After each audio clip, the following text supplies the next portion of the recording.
That's right, folks. Another episode of the Razzball Fantasy Football Podcast. I'm your host, Bobby Lamarco, and today it's Sunday, folks, and you know what that means. It's another Sunday Live Start-Sit show. We're super excited to break down all your start-sit questions. We also have some big-time injury updates. That's right. We have players like Deshaun Watson that's out. What's that mean for Amari Cooper? Bring your start-sit questions to our show today, but let's get started. Week 4, Sunday Live Start-Sit show, starting right now on the Razzball Fantasy YouTube channel.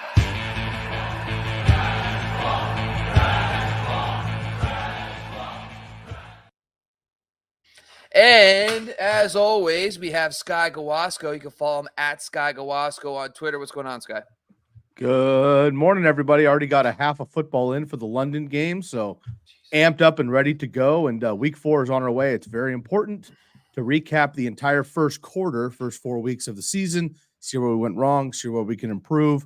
Guys like Puka Nacua coming out of nowhere for some of us, and reevaluating that way. But we got a lot of questions per usual, so let's get into it. Yeah, man. Honestly, at this point, if we the first quarter of the season after this week, I think we could finally start taking away some real, I think they're the first couple of weeks, everyone's like, oh, everybody sucks, everybody's awesome. Things are actually. So I think this is the final week where if your player that you were high on early on in the season doesn't take off, he probably isn't going to do it for the rest of the year. All right, let's get into the next play. Our next co-host today is Derek Favre. You can follow him at Derek Favre _ on Twitter. What's going on? Morning, gentlemen. Ready for another week. Can you believe that we're, like you said, quarter of the way through already?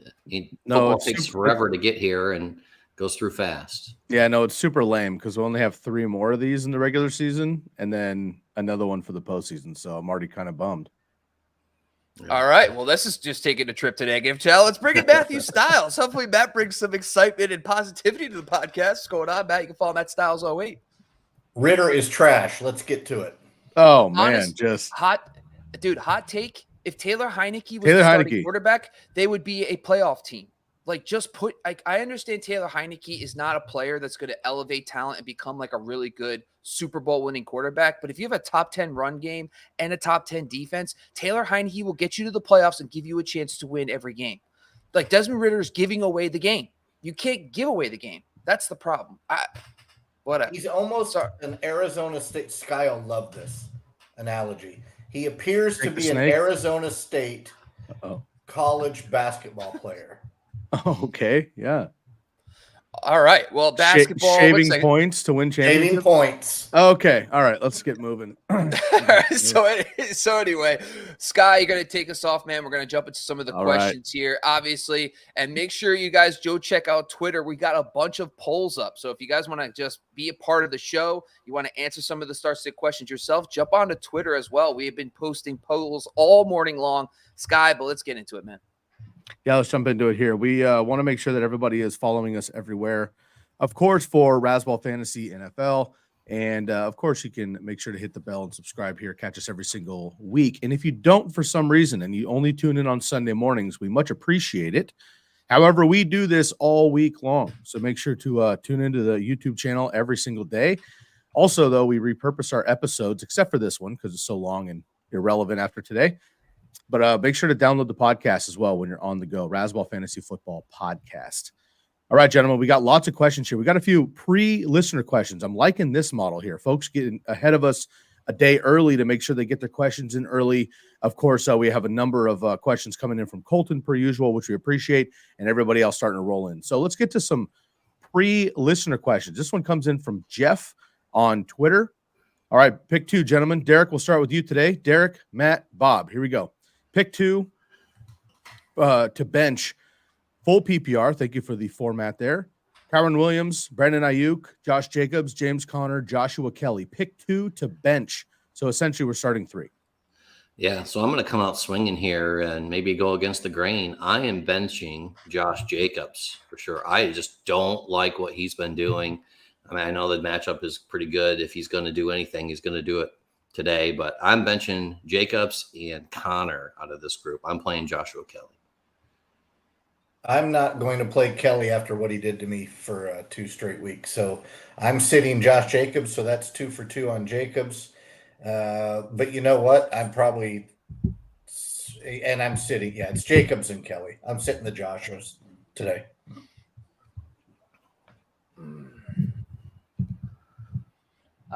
Okay. Well, I am going to go with – I'm going to start Kyron Williams. I like that. I guess I'm going to sit James Conner and Joshua Kelly this week. James Conner against San Francisco. Man, Bob, are you screen recording this one? This is going to be the only time it'll happen. Yeah. So let's make it I quick. can't believe I heard it. I'm gonna rip the Band-Aid off of this right now for myself. I am starting Josh Jacobs out of this group, and here's why. Rookie quarterback, they're going to run. Also, they're playing the Chargers. They're going to fall behind immediately and have to play catch-up. But they're not going to be able to do that with the rookie quarterback, in my opinion, even against a porous secondary. So they're going to try to run and keep the ball there. I think he gets probably some movement. And I don't even like Josh Jacobs. I just dislike the rest of these matchups so much that he elevates himself. Kyron Williams last week, 7 targets, 2 receptions. Not going to make it happen. Only 10 rushes. He was fun the first 2 weeks. I think that fades a little bit. Colts are better than we think they are. I'm starting my boy Brandon Ayuk. I just think they run all over the Cardinals. That's easy for me in a PPR league. Nobody seemed to mention him. And James Conner, I'm worried about against the 49ers, but he gets all the touches too. So I'm going to go completely against the grain on this one. So Josh Jacobs and James Conner for the running backs. But if you like the PPR upside, I'm going to actually go Ayuk in this game. But Debo is playing today, which I think will take away a little bit there on those matchups. All right, let's get into Vincent from Twitter as well. 14 team, gentlemen, 14 team. Full PPR, need 3. Lockett, Godwin, Miles Sanders, if he plays. Bob, let's get an update on that really quick as we go through the question. Lockett, Godwin, Miles Sanders, Roschon Johnson, Jalen Warren. If Miles is one of the 3, who would be next if he is out? Bob, go ahead. He's in. Sanders is in. Lockett, Godwin, Sanders, Roschon, Jalen Warren. Let's pick 3 full PPR, boys. Derek? Yeah, first 3 for me. This one's pretty easy. I do like Jalen Warren, but no, first 3, Lockett, Godwin, and Miles Sanders for me. Same for me. Warren's not ready. He's not getting enough touches yet. But like I said, he's going to be the starter by week 12. Then I double down and be the starter by week 8. But I'm with Derek, Lockett, Godwin, and it sounds like Vincent's already leaning towards Sanders, so I go Sanders as well. I think the fun play of the day would be Roschon to see what happens in that absolute quagmire of an 0-3 versus 0-3 Denver Chicago game. But I don't think Roschon's quite ready to be the guy, and Jalen Warren certainly is not. So I'm with Derek. Lockett, Godwin, Sanders. Pretty easy for me. Yeah, I'm going to go man. I mean, Miles Sanders is like dealing with this groin, but against Minnesota, I'm going to play him. So I'm going to go same 3. Aren't we all really dealing with the groin, though? Yes. Yeah. An emotional groin injury every day of my life. Damn it. Well, wait till you get married, buddy. It doesn't get any better. Yeah, I'm almost there. So, oh, I'm gonna make it a 4-pack. But again, I don't love Miles Sanders. But Roschon and Jalen Warren are on the way to be the starters. They're just not there yet. I'll give them another couple of weeks. But until then, it'll be a bit 50-50. So I like Miles Sanders for the quarter and a half that'll probably give us in this game here. But rough rush defense there. So all 4 of us go Lockett, Godwin, and Miles Sanders there for you, Vincent. Hope that helps out. Vincent's got another one here. 12 team this time. Full PPR. Need 1 receiver. Amari Cooper with Deshaun Watson out, as we mentioned at the top of the hour here. Amari Cooper, Chris Godwin, and Tyler Lockett. Am I sure? Oh, I'm sure you'd say Ramondre over Miles Sanders. Okay. So let's go with Amari Cooper, Godwin, and Lockett. And then as my second running back, go along with Mostert or Ramondre and Miles.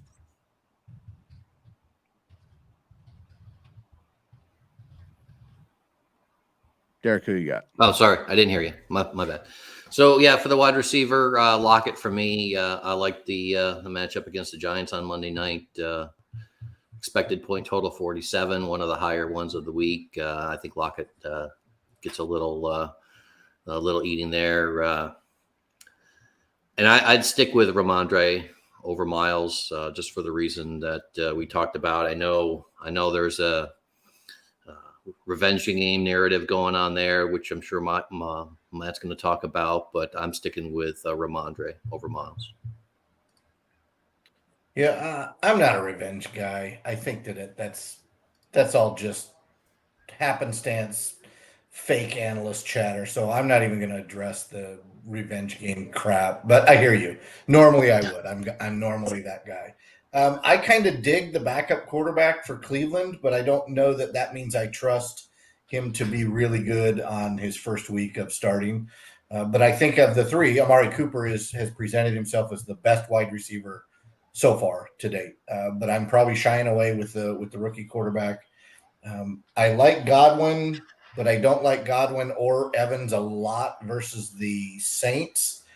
So I think I'm leaning towards Lockett as well, and then I lean a fully healthy Ramondre over a groin injury Miles Sanders. Lockett and Ramondre for me. Lockett and Ramondre for me as well. To the revenge game narrative, I wasn't a believer either until last week when I saw Mike McDaniel put up 70 on a team that passed up on him as a coach when he used to be their ball boy. So sometimes these guys get angry, make it personal. Love to see that. Also, a revenge game only matters if it ended poorly. So many of these guys just leave or their contract ends. So, like, it is lame 99% of the time, but sometimes it does work out. Love to see a good pitcher or something that comes out and dominates. Yes, Bob? I think the revenge game matters if the matchup's good too. So if it's a good Fair. player, But I'm it's also less just- about the I just revenge like the game. extra It's more about the sauce. matchup. Yes. More about I like the matchup, extra more sauce still on it. Yeah. All right. Like all these like Nathan Peterman, like revenge games. Give me a break. All right. Let's move on here. Vincent going for the three pack to, I like the 14 team, 12 team, 10 team man of the people here. Half PPR this time, 10 team, half PPR. First, would you play Quentin Johnston over Terry McLaurin versus Philadelphia, or go with McLaurin? So one of those two guys. If Miles Sanders is out, would you go with Roschon? So Miles Sanders is in. So a lot of these are preemptive, obviously, but we know Miles Sanders is in at this point. So basically, would you go with Johnston or McLaurin, or are you going with Sanders, Roschon, Gainwell, or Warren? Derek? Yeah. So in a 10-teamer, I'm just curious if there are any other, 1 week matchups to exploit out there at wide receiver versus instead of Quentin Johnson. Obviously you're not going to drop McLaurin. I don't like that matchup today. In fact, I don't really see the Commanders doing much in Philly at all today. Honestly, he'll get a little bit, but I don't think it's worth a play. So of the two, I'm taking Johnston, but again, I'm thinking there might be a better option out there in a 10-team half PPR where he can find a 1 week plug and play. If so, Vince, if you're on and you're following, let us know what's on your wire, and maybe we can find a better name than one of these two for you. But again, Quentin Johnson to me, and then of course I'm sticking with Miles Sanders. We know he's in. So yeah. So the easy is he's obviously leaning towards Miles Sanders, so we'll stay there. I play Quentin Johnson the same reason I play Derek, or I would play Derek, right? But probably more at slot back or H back. But with that being said, not many, but a few other questions I've received on my article this week. By the way, number drop, it's at 84 comments at this point. Only 84. That will stop right now because nobody's going to ask questions now. They're going to be here with us. A lot of the questions have come. They've been about players from the Commanders, mainly the wide receivers. That has a lot to do with the fact that they're just not a good football team right now. Sam Howell is running better than he's throwing. And when he does throw, it doesn't normally turn into really good things for anyone outside of Logan Thomas. So I'm probably fading the Washington wide receivers until I see a little bit more from Howell and from those receivers. And I will tell you that we kind of as a group faded McLaurin coming into the season over Dotson. We like Dotson, but again, he's either truant or just not showing up at all. So I'm fading the Washington receivers until I see something different. So all of that to say this, Johnston, and he's already going Sanders, so I'm with Derek. Oh, Drake London. Oh, Bob? yeah, it's my turn. Yeah, Drake London touchdown. All right, cool. Thank you. All right. There goes the Jacksonville shutout. Killing me. The biggest thing right now with the Philadelphia Eagles is they've been getting crushed out wide. I mean, they allow the 6th most fantasy points out wide this season. McLaurin last year against this Philadelphia secondary had 8 for 105 and 1. I'm sorry, that's not even the right game. 8 for 128 and 6 for 102. So back-to-back really 100-yard games against this team. And like you just brought up, Philly's going to do their thing. So I just think that McLaurin might have a shot, solid production. I'm going to wait and see what the Quentin Johnston role is. I like Gerald Everett this week, Josh Palmer. And now with Aiden O'Connell on the other side, it might not be that high scoring of a game overall. So give me Terry McLaurin. And running back? We've got Gainwell. Yeah, it's Miles Sanders. I'm not going to play Gainwell, Roschon, or Warren yet. Got it. I'm going to agree with that. I'm going to go with McLaurin and Miles Sanders, but Quentin Johnson should be rostered in all leagues. Heads up, folks, we do have bye weeks coming up next week. If you have teams that are coming up with a bye week next week looking ahead, you might want to jump your waiver wire right now. If you have any of those type of questions, go ahead and jump in here. Matt and I will cover that, of course, on our waiver episode coming up on Tuesday, but make sure that you're at least aware of that coming up so you don't have gaps in your roster and it's too late. All right, Vincent, hope you got your questions answered. Thank you so much for tuning in. Appreciate that. Bob, you have an update before we move on? Before we move on, I don't know why, but Patricio was the first one in, and his questions are not showing up here, but he was in this morning. He said he's going on 4-0 for this week. Good for him. He asked a quick question, though. It was Olave or Tank Dell as his wide receiver 2. So let's start with Derek. What's your thoughts? Tank Dell, Chris Olave. Yeah, Olave for me. Tank Dell, he's been pretty good the last 2 weeks. Nico's also been real good. So to me, it's kind of getting to one of those situations like we see in Tampa all the time. Is it going to be Evans? Is it going to be Godwin? I see Dell and Nico becoming this generation's situation like we have in Tampa for the last few years. So I'm just not really sure yet what I'm going to get. So I'm going with the better player in Olave. Tank Dell's fun. He's going to be good. He's going to have a solid career if he can keep his little frame from getting busted up over the middle. So I'm with Derek. I go Olave as well. 31. Go ahead. Go ahead. No, you're right. You're right. I was going with the old rotation, but technically that's on me. 31% target share, 10, 11, 11 targets in 3 games for Chris Olave, over 100 yards in 2 of the 3, 86 in the other. He has yet to score. He scores a touchdown, he's going to be, top 10 easy and probably maybe top 5. Looks like Derek Carr is actually going to play in this game. Either way, I'm going to go Chris Olave, but I love Tank Dell as well. Yeah, Tampa Bay's corners are banged up. Charlton Davis is dealing with an injury. Jamel Dean is out today, so their top 2 corners are not at 100%. Give me Chris Olave. They're allowing the 12th most points out wide, Tampa Bay. The other question he did have was Darren Waller versus Gerald Everett. I know Gerald Everett's a fun streamer for this week, but are we going to start Everett over Darren Waller? Everyone's going to say no. I'm going to go Waller. Waller. Derek? Yeah, I'm going to go Waller as well. Seattle's pretty notorious over the last handful of years of being poor against the tight end. And the Niners last week played them, and they got beat up. Nothing you can do about that. So I'm going to go back. And Skye, before you go into, because we're going to hit the rapid fire Colton here in a second, can I just put something up on the screen and provide a viewer warning? Sure. I wouldn't do this with knowing our group. I would choose our words more carefully. Okay, let's not do this. God damn it. Okay, moving on. That was Colton. Good morning. Good morning. And for all of our watchers and viewers and listeners and subscribers from across the pond who are enjoying an evening of football on the other side, welcome into the Razzball Fantasy Football Show. All right, Colton, you know how we do this. Let's get it rapid fire, boys.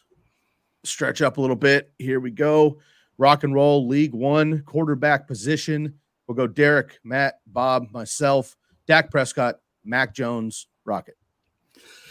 Dak for me. It's close, but Dak just because I like his matchup better than Mac's. That's 2 for Dak. Dak as well. Dak as well. Same game, by the way. Dak Prescott all the way around. Running backs. Pick 2 running backs, 2 wide receivers, and a flex. So we're setting lineups here. Here we go. And does anybody remember, looking ahead, we go half PPR by default, but I thought this was a PPR league. I can't remember. We'll go half PPR unless you guys know for sure. Man. Nobody remember. Okay. Yeah. So for me, my running backs in this list, Moss and Javonte. I really like Javonte today. I might be on an island there, but I really like him today. Of course, Chase, Olave, and as much as I like Myers in that matchup, if Garoppolo was there, he would be my easy 3rd pick. But because he's not, I'm going 2-2 for my flex. Yeah, I'm going Moss, Javonte, Chase, Olave, and I'm going to stick with Myers. So I'm on the island with you, Derek. So grab your pina coladas. I'm going to do Javonte, James Conner, Chase, Olave, Tutu. And just to clarify, Colton piped in. He is in a full PPR. Thank you, Colton. Yeah. Appreciate you being on standby, bud. Thanks. Full PPR. All right.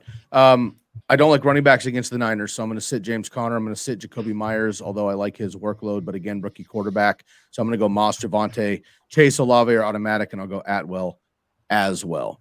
Can I say one thing too? I think this might be an interesting buy low window for Myers. I am surprisingly all in on him. Like, he's awesome. For the rest of the season. I just don't trust him today. That's all.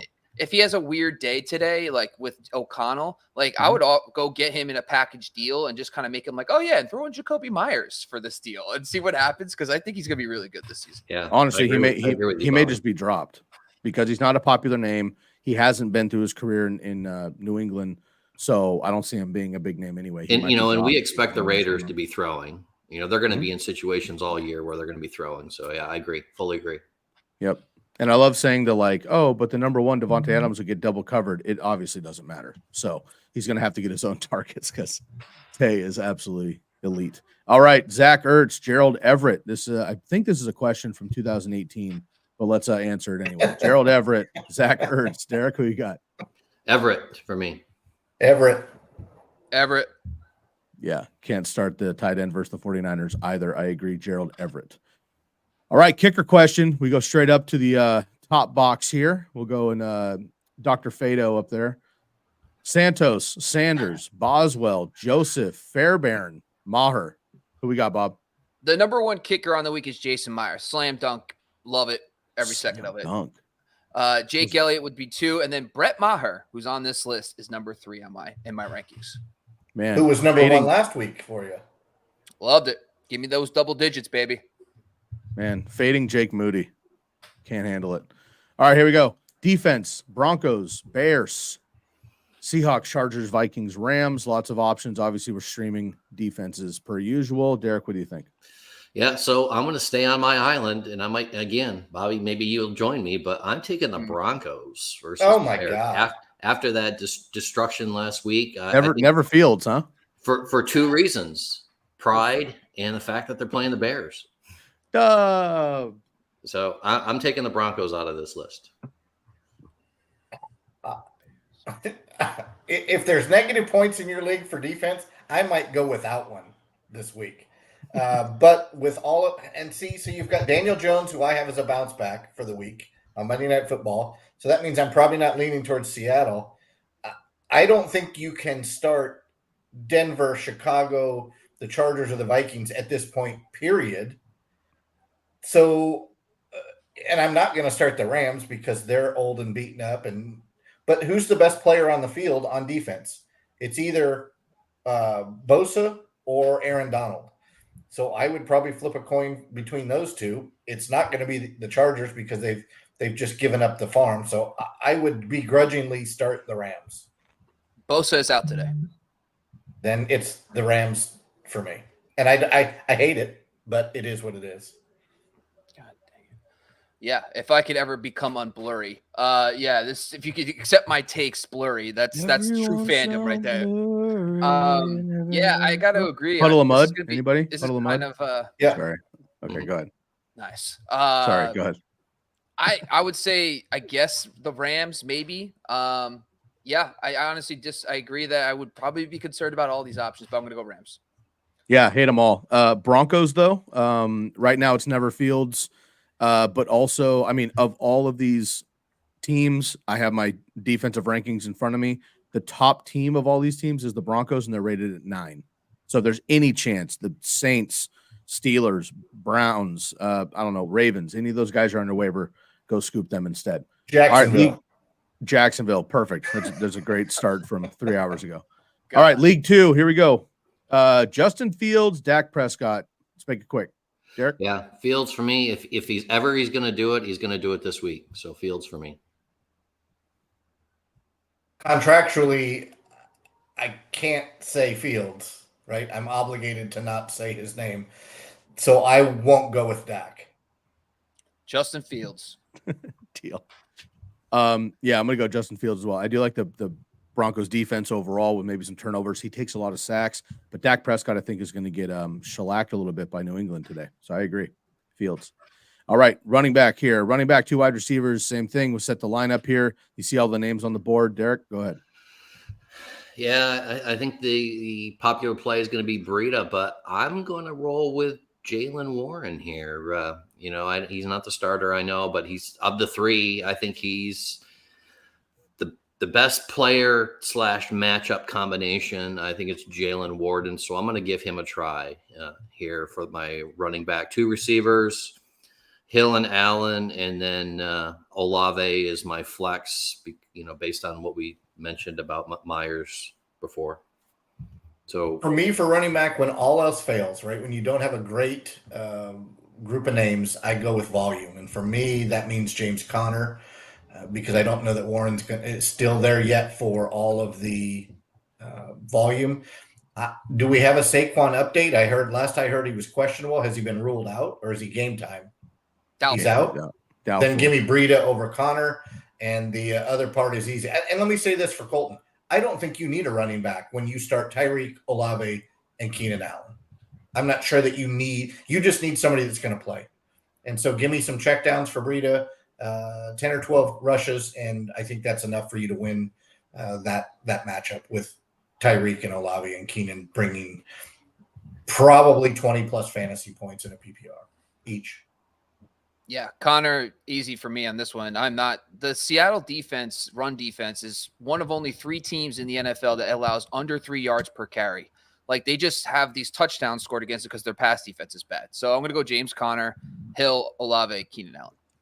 To your point, Bob, though, that's why I would go with Breida, actually, because we saw them against Thursday Night Football. We saw the Giants get beat up most of the game, but they did have a nice drive. Breida did end up rushing it in from 4 yards out or whatever because he gets all the running touches there. So I like my man, OG Breida. Got a soft spot for him from back in the days of the Frisco. So I'll go with Matt Breida there. And then the wide receivers are easy. Hill, Olave, Keenan Allen, obviously. All right, let's move on to the tight end position. Kittle, Ferguson. Look at the gap in that one. Kittle and Ferguson. Derek, what are you feeling? Kittle, but I hope it's Ferguson.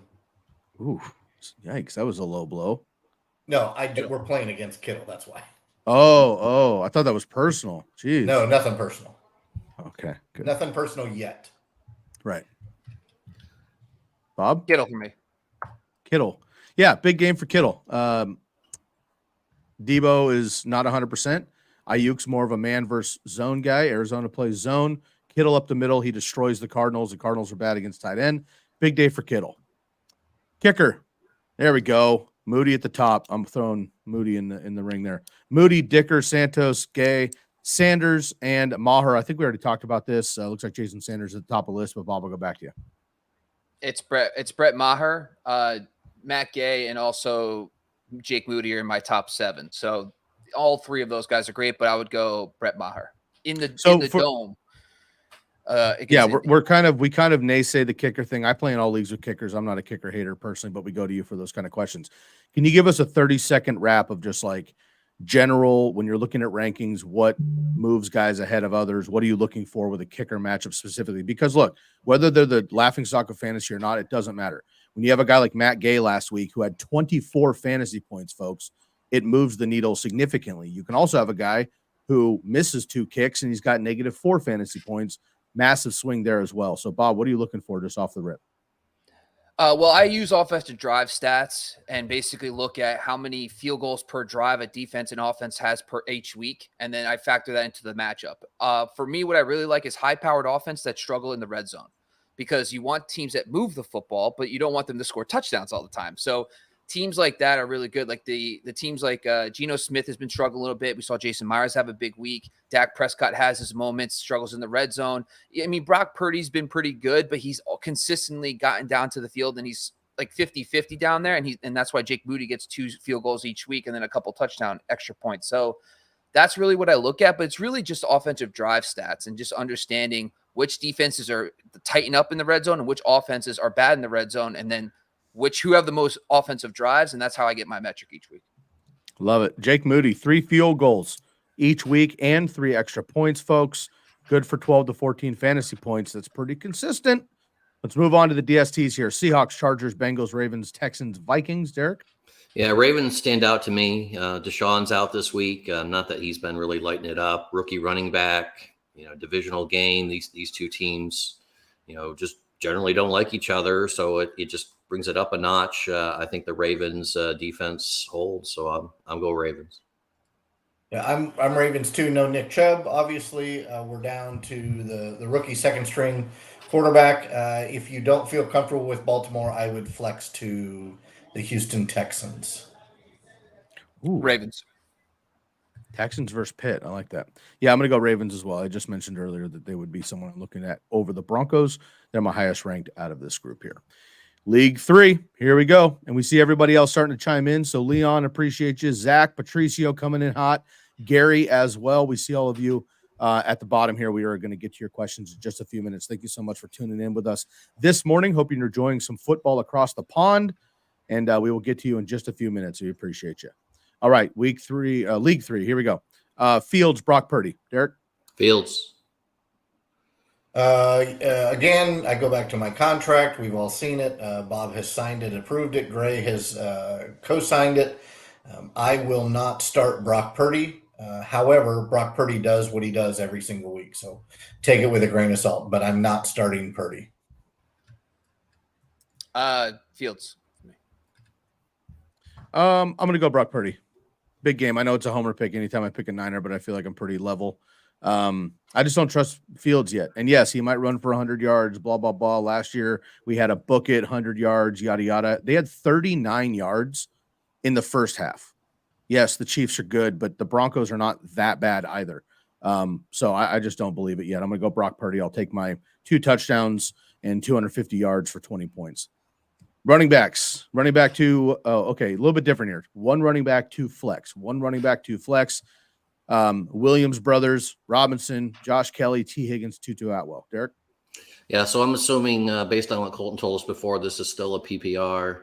I think all of them are, yeah. So Javonte Williams for me, again, I think we're going to see that breakout today. So I like him, and then Higgins and Atwell for my 2 flex. I'm the same. And if I didn't mention earlier, I'm on the Javonte hype train for this week as well.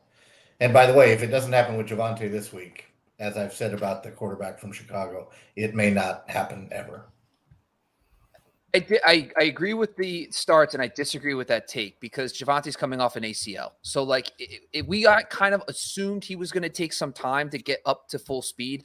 And Pro Football Doc said he's probably not going to be 100% till the second half of the year. So, if anything, we want to see flashes a little bit, but I do think if he even gets to a slower game that's kind of meh, I think the one thing I do want to see is the usage. If he's getting just 2 weeks ago, I think he had 12 carries to 1 for P. Ryan. That's what I want to see. So when he gets healthy, he's going to be the workhorse. That might open up a buy low window there, but I'm going to go Javonte, Atwell, Higgins. Yeah, I'm struggling with Kyron Williams. I agree with Javonte, and I want to start Brian Robinson would be my favorite of the 3, actually. But going up against Philly, no, that's what I'm saying. In general, he would be my favorite, but at Philly, I'm not feeling that. I think Josh Kelly bounces back this week. Another, no Eckler, and they got coming into a bye. But I'll go Tyron Williams and T. Higgins with Atwell. Yes, Matt. Yeah, can we pour a little bit out? We have a Kyle Pitts reception. Whoa! That's so weird. News. I was just thinking that. I was like, "Oh my god, Kyle!" So I don't know if we should turn off. Right? Are we off air now? Maybe end on a high note. Wow, yeah. Jesus, how pathetic, man! Desmond. In the last Ritter. 5 minutes, though, I was going to say in the last 5 minutes we got London and now we got a reception. I think Ritter might be an auto start next week. Well, you'll have to tune in and hear us out, folks, and we'll see. Maybe next week it's going to be Ritter or Fields. Come back to find out. I'm going to go with Kyron Williams here, and I'll go with the receivers as well. I really like Tutu Atwell. He's the truth. And so is T. Higgins. I think the Bengals have figured it out a bit. So I'm going to go with the wide receivers and Kyron Williams. Okay, tight end position here. Pat Freiermuth, Chika Okonkwo. Yeah, these are actually a little bit little close for me in my tight end rankings, but I do have Freiermuth slightly above Okonkwo. Yeah, I go Freiermuth until I see something out of the Tennessee offense that warrants a start. I'm going for it. Chigga baby. No Treylon Burks this week, and he's got an insanely good matchup against Cincinnati's tight end defense. Yeah, I totally agree with everything you said, Bob. I'm just worried about the offense in general. And I think they really need to get Derrick Henry going so they can keep Burrow off the field. I don't think that'll happen necessarily, but I think that's going to be the try. Pat Freiermuth last week finally had an actual workload plus that touchdown. So I'm going to go with Patty Freiermuth. All right, kicker position here. Gano, Dicker, Elliott, Aubrey, Boswell, Will Lutz. So not some auto names here, Bob. Go ahead. Interesting. Let's see what I got cooking here. Give me 1 second. Let's see. Philly. Oh, Jake Elliott. Easy. Number 2 on my list. Done. Jake Elliott, number 2 on the list. Love it.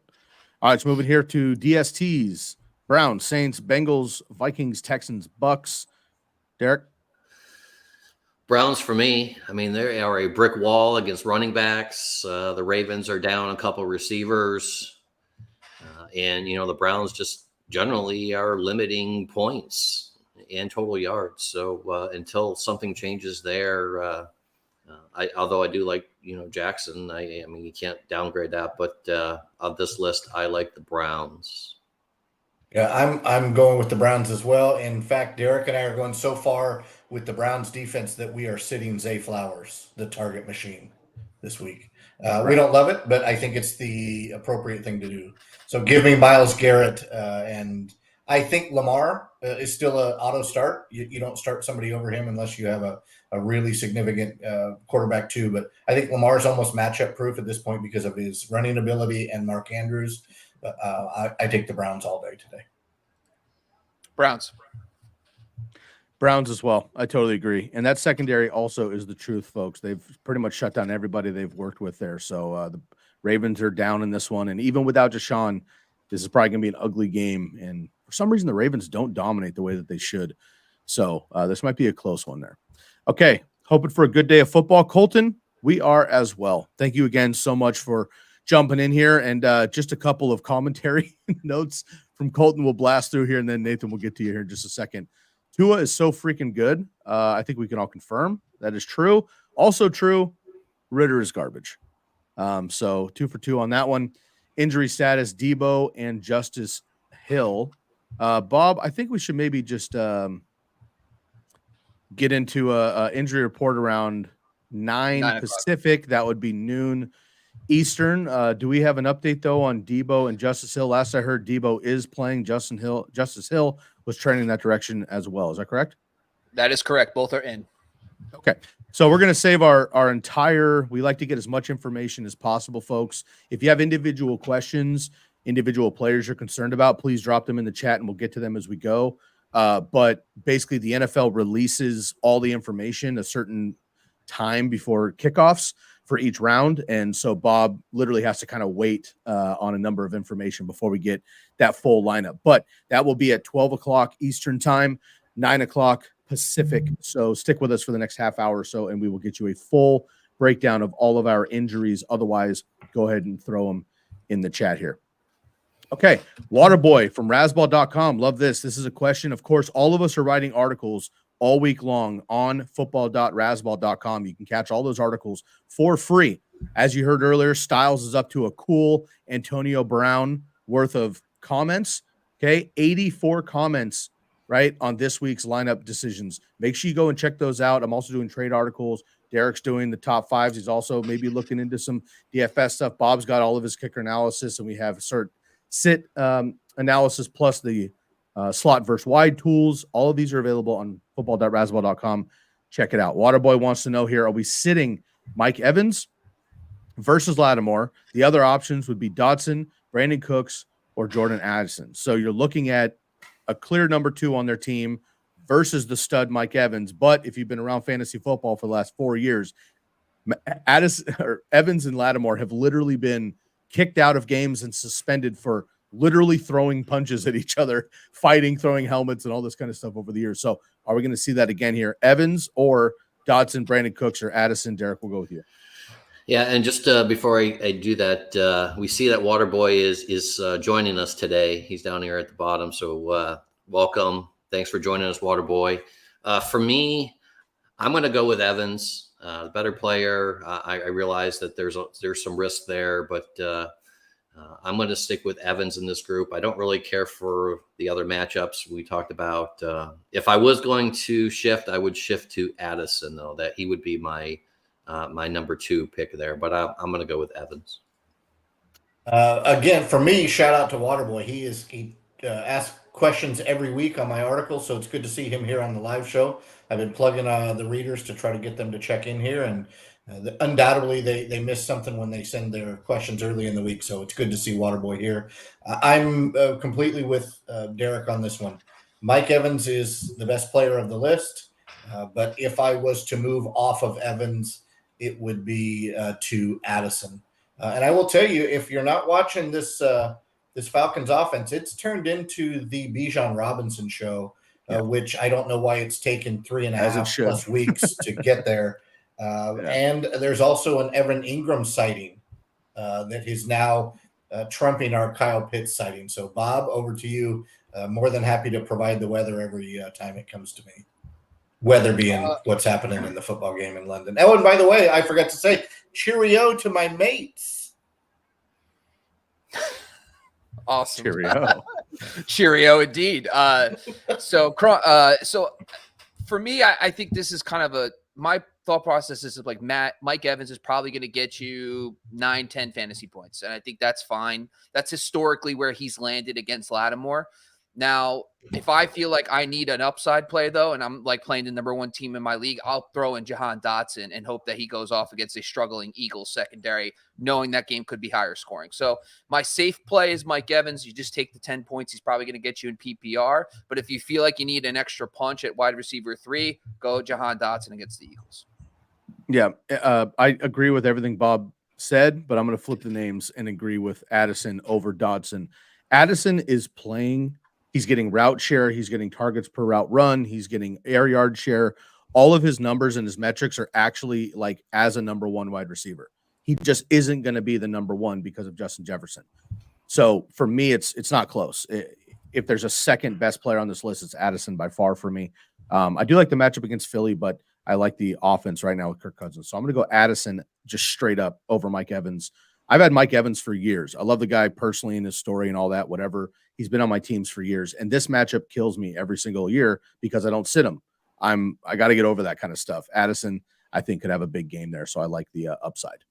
Mike Evans is the classic MVP best ball player.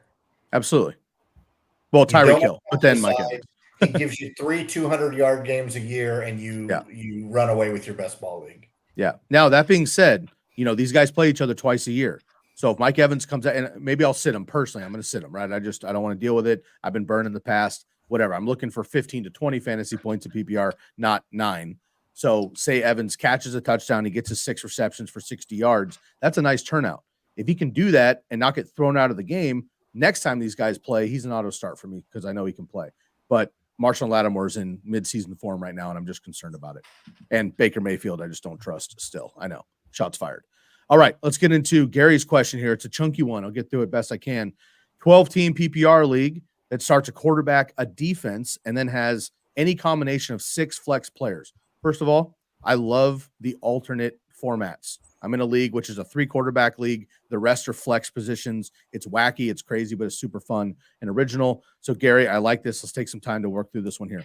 We need a QB. We need a DST. 6 flex positions. We can use wide receiver, running back, and tight end. Hill, I would imagine is Tyreek Hill. Tyreek Hill, I just because of quarterback, I thought maybe it was Taysom, but let's go Tyreek Hill, Higgins, Lockett, Pickens, Anachen locked in. Am I crazy to start Mims over Ramondre? There's a PPR league, Mims over Ramondre. I believe Jerry Jeudy is in this game, so we have a full slate here for Russ. So really, it looks like we're just kind of picking Mims over Ramondre, which seems easy, but maybe I'm overthinking this year. Yeah, so I say if you're starting Mims over Ramondre, yes, you are crazy, Gary. But no, go with Ramondre.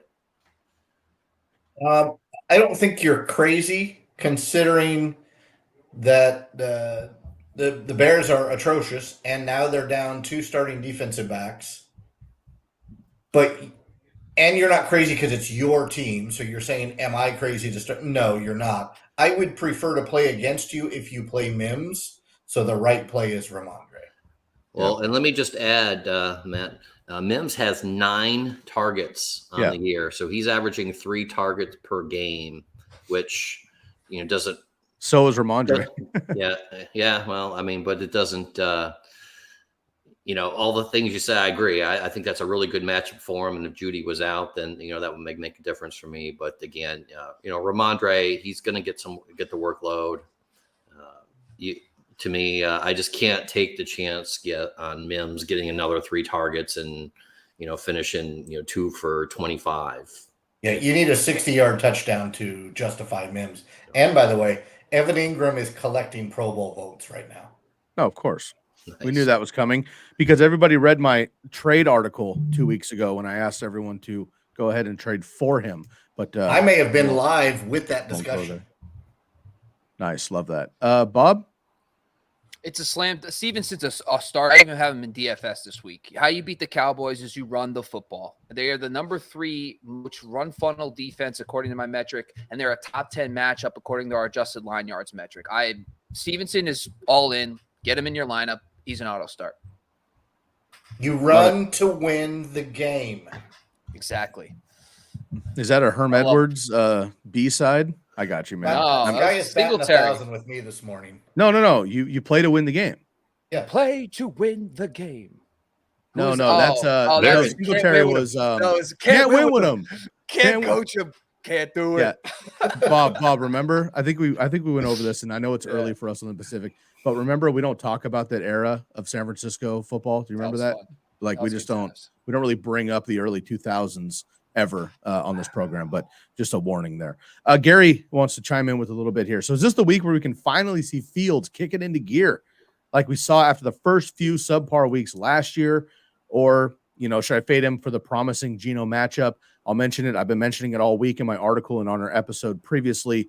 Weeks 1 through 5 last year, Justin Fields was QB 24 overall.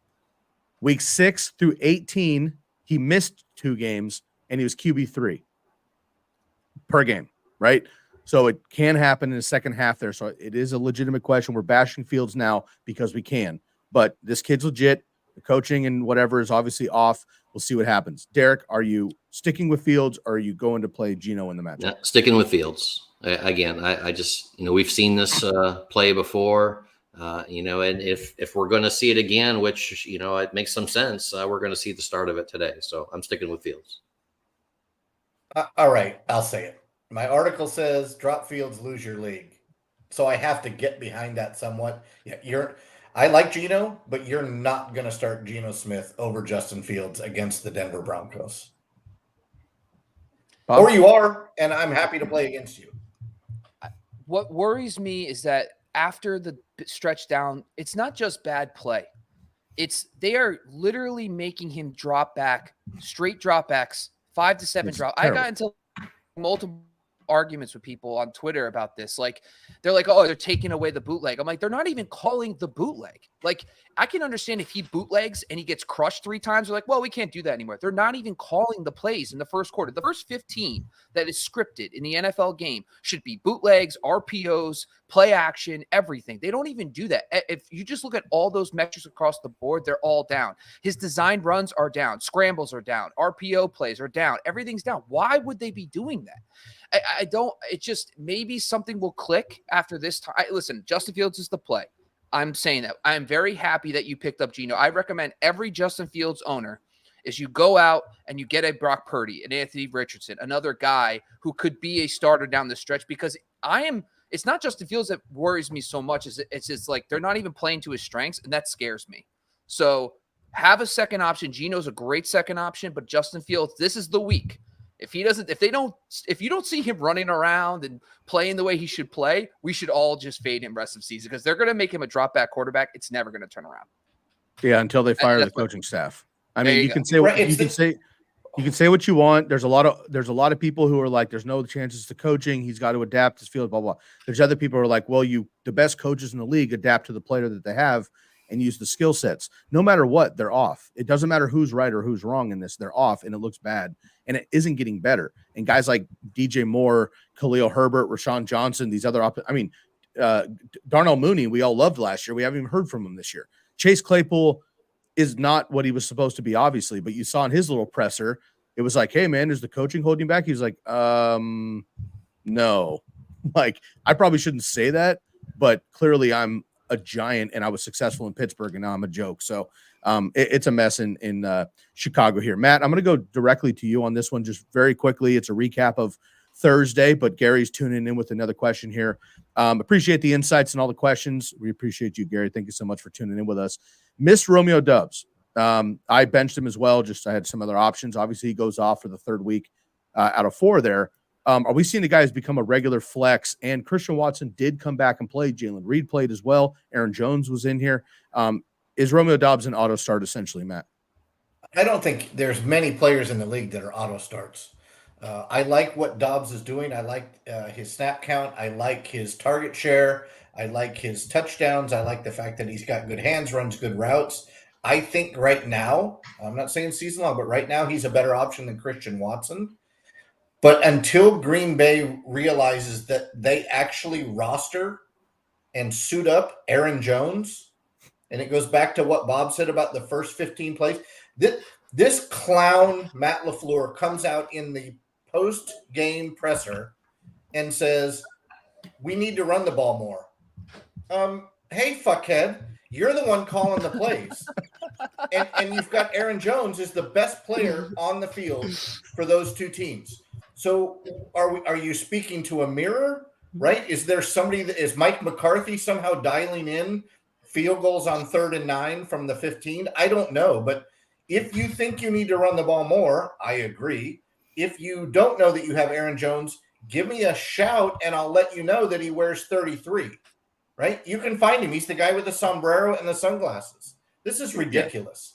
So back to Dobbs. Yeah, I don't think he's an auto start, but I do like him, especially coming into bye weeks. He's the perfect player you want when it comes to bye weeks. And you lose a Mike Evans and a Chris Godwin. When you lose your Justin Jefferson, players like that, Dobbs is the perfect guy to plug and play.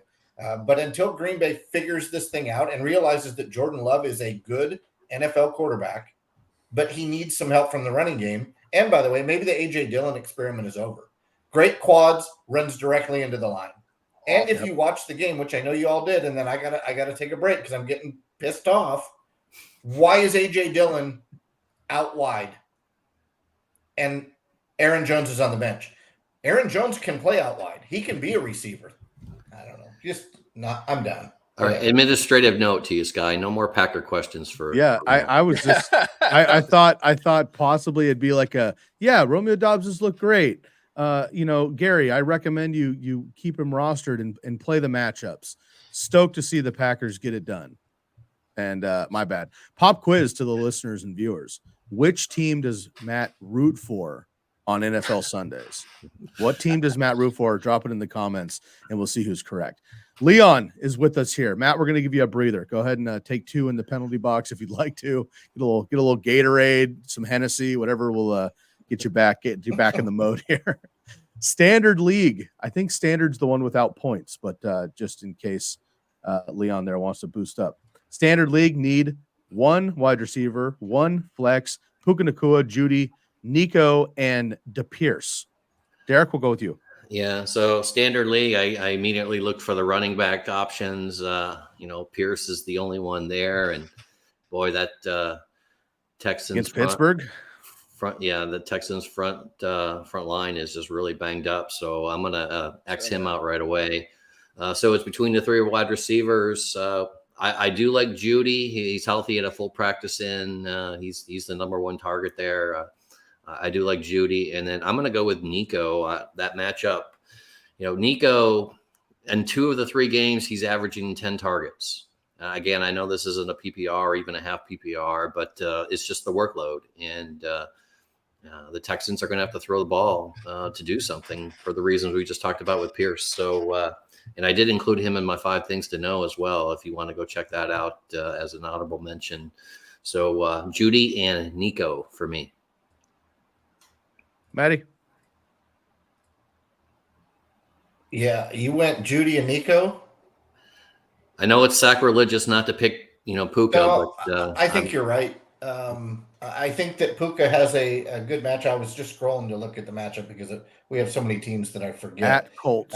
Indy's not great against Puka skill sets, but I think that I'm probably going to go with Judy in what should be a high scoring game, but might end up to be 9-3. And I do love Nico Collins. Especially if Nico and Tank Dell alternate big games. It's a Nico game. No shot I'm sitting Puka. No shot. The Colts have no shot. There's no shot. Puka, the Colts out wide matchup is top 6. And Puka's just an absolute, he's getting double-digit targets every week. It's a recipe for success. And not last week. Give me Judy. Well, he played Cincinnati last week, and Cincinnati is one of the toughest matchups for outside wide receivers. In our metric, it's I think they are the toughest against maybe Cleveland, one of those two. But this is the flipped opposite. You got it, and it's indoors. He's another week removed from that injury. Let's get going. Give me Puka. Give me Judy against that banged up Bears secondary. I'm in. Yeah, when I'm looking at wide receivers, if I'm not going the running back, I'm looking at yardage, obviously, because the receptions don't matter. Judy's more of a PPR guy with receptions plus the yardage. Puka's both. Nico has been both recently, but has the big upside if we're not going with Pierce. I hate for all of us to fade Pierce right now because all it takes is him to rumble in, and in a standard league, he could easily be the best in this matchup. But I do think Pittsburgh shows up even on the road and brings it to Houston. So I'm going to go Puka as well, and I'm going to go Nico also. All right, let's get into Zach. Matt, Zach who? Zach Jones. That's correct. PPR, trade away. Trade question, gentlemen. Let's clear the cobwebs for a second. Trade away, Mark Andrews for Jacobs. So again, when you're saying this, I'm assuming you're trading away Mark Andrews. You're getting Josh Jacobs. We have a red flag in the bottom corner. Well, let's talk this through a little bit as well. When you're going cross-positionally, right? Again, we don't, PPR formats, those kind of things. You need to decide what other running backs do you have, who are you replacing. If you've been decimated and you have no choice, then you may not have any choice. But who's your next tight end? A streaming running back right now, unfortunately, is maybe Josh Jacobs per week. It just is what it is. But Mark Andrews has the ability to do what only 3 or 4 guys in the league can do. Yes, Bob. Just let's preface it with this. What if you had Sam Laporta? Because realistically, if you had that's what I'm asking. We just don't know. That's all I'm saying. Yeah, exactly. Sam Laporta is probably that one late round tight end right now that has earned himself into maybe every week starter. So if you have Mark Andrews and you're struggling at running back and you could just place Sam Laporta, I guess that's really the question. I don't think there's a lot of those tight ends right now, but if you, for whatever reason, let's say you drafted Andrews and Goddard. That's probably not realistic, but I would say if you had Sam Laporta, I think, Matt, that's the question. Would you trade in that scenario? Let's say you had no RB2, let's say you're struggling there, would you trade Andrews to get Josh Jacobs knowing you had Sam Laporta on the bench? No. I would trade Andrews for a running back that's worth something right now. Right now, the eye test for Josh Jacobs says he's not him. And I don't know what they did last year, smoke and mirrors. Somehow at the end of the year, I looked up and he was the number 1 rush yardage guy in the NFL, and that was great and it was fun. I don't know how that happened. I really don't. I don't understand it. I'm still having trouble reconciling it, and I am not dealing Mark Andrews for Josh Jacobs. That's a name value trade that is fair name value, but there's no way I'm giving up Mark. And if I have Mark Andrews and Laporta, guess what? I'm flexing one of them every week. Yeah, I agree. Derek? Yeah, I totally agree with everything you guys said. If you do have someone like a Laporta that you can plug in, of course, the Lions bye is coming up here real soon too, so you may want to wait for that. But no, I am not trading Andrews for Jacobs at all. I understand if your running backs are, Pierce and Connor, you want to find another one, but Jacobs is not the name I would be looking for. I would wait. I expect Andrews to have a game this week, and maybe you can go get a better running back than Jacobs. I know we're trying to buy low on Jacobs, but I'm not doing it. No. Well, and again, like the problem is you're not buying low. Like Josh, right. you're not buying low. True. If this, true. if this was like a, I don't know, I'm just trying to think off cuff here, like Tyler Higbee off a big game, or something like that. I don't know, whatever. A streaming tight end that Pat Freiermuth catches 2 touchdowns on accident, and you want to move for Josh Jacobs. That is a move I would probably right. But I mean, if you're going after Jacobs, you're going after 2022 stats, and you're thinking, okay, this is week 4 before he got paid. Yeah, I mean, this is week 4. He hasn't really done much yet. So if he's going to be top 10, top 5 running back, then he's going to be a stellar buy, for the rest of the way. I just don't see it though. I mean, don't chase the stats from last year. Play for what it is. Go find a better running back, and if you're going to trade Andrews, do it after this week and look for maybe a package where you get a running back and maybe a filler tight end that you can live with every week. But on paper, I'm not making this move at all. Not even. Yes. Let's just change the name. What about Hunter Henry or Evan Ingram? Would you trade one of those tight ends for Josh Jacobs right now? Sure, but we also just made up this like fantasy world that he has Laporta on his bench. I know. We don't know that. So let me pause. Let me pause Yeah. real quick. Let me pause. Let's move on here. We got a lot of questions to get to. Zach, I see that you have another question, which we'll jump into right now. I see you, and we're talking about your question, so I'll jump the line a little bit here. But Zach, if you're still listening, please give us a little more context here. It would really help us out. Do you have another tight end? Are you streaming a tight end? What does your running back stable look like? This, like apples to apples, is not right. Is it PPR? Right, standard league. Jacobs changes a little bit. Yeah. So please let us know what you got going on here, Zach, and we'll get to it. Zach has another question down here, boys. We'll get to, and then we'll jump into the rest of the queue here. Purdy or Wilson, Derek? Wow, this one's tough for me. I like them both. I'm going to lean Purdy on here, but it's close. I mean, if Russ is going to do anything, against the Bears, this would be a week to do it. But Purdy's just so consistent. So, here, let me phrase it this way: if you need a solid floor, I'm going Purdy. If you're looking for upside from your quarterback position, then Russ.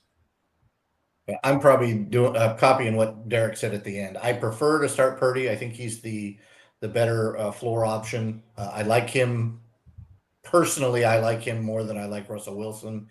But I don't think the 49ers are going to have to chuck the ball around. I think that they're going to get out to a pretty sizable lead, and then Eli Mitchell's going to get a lot of run in the second half to rest Christian McCaffrey.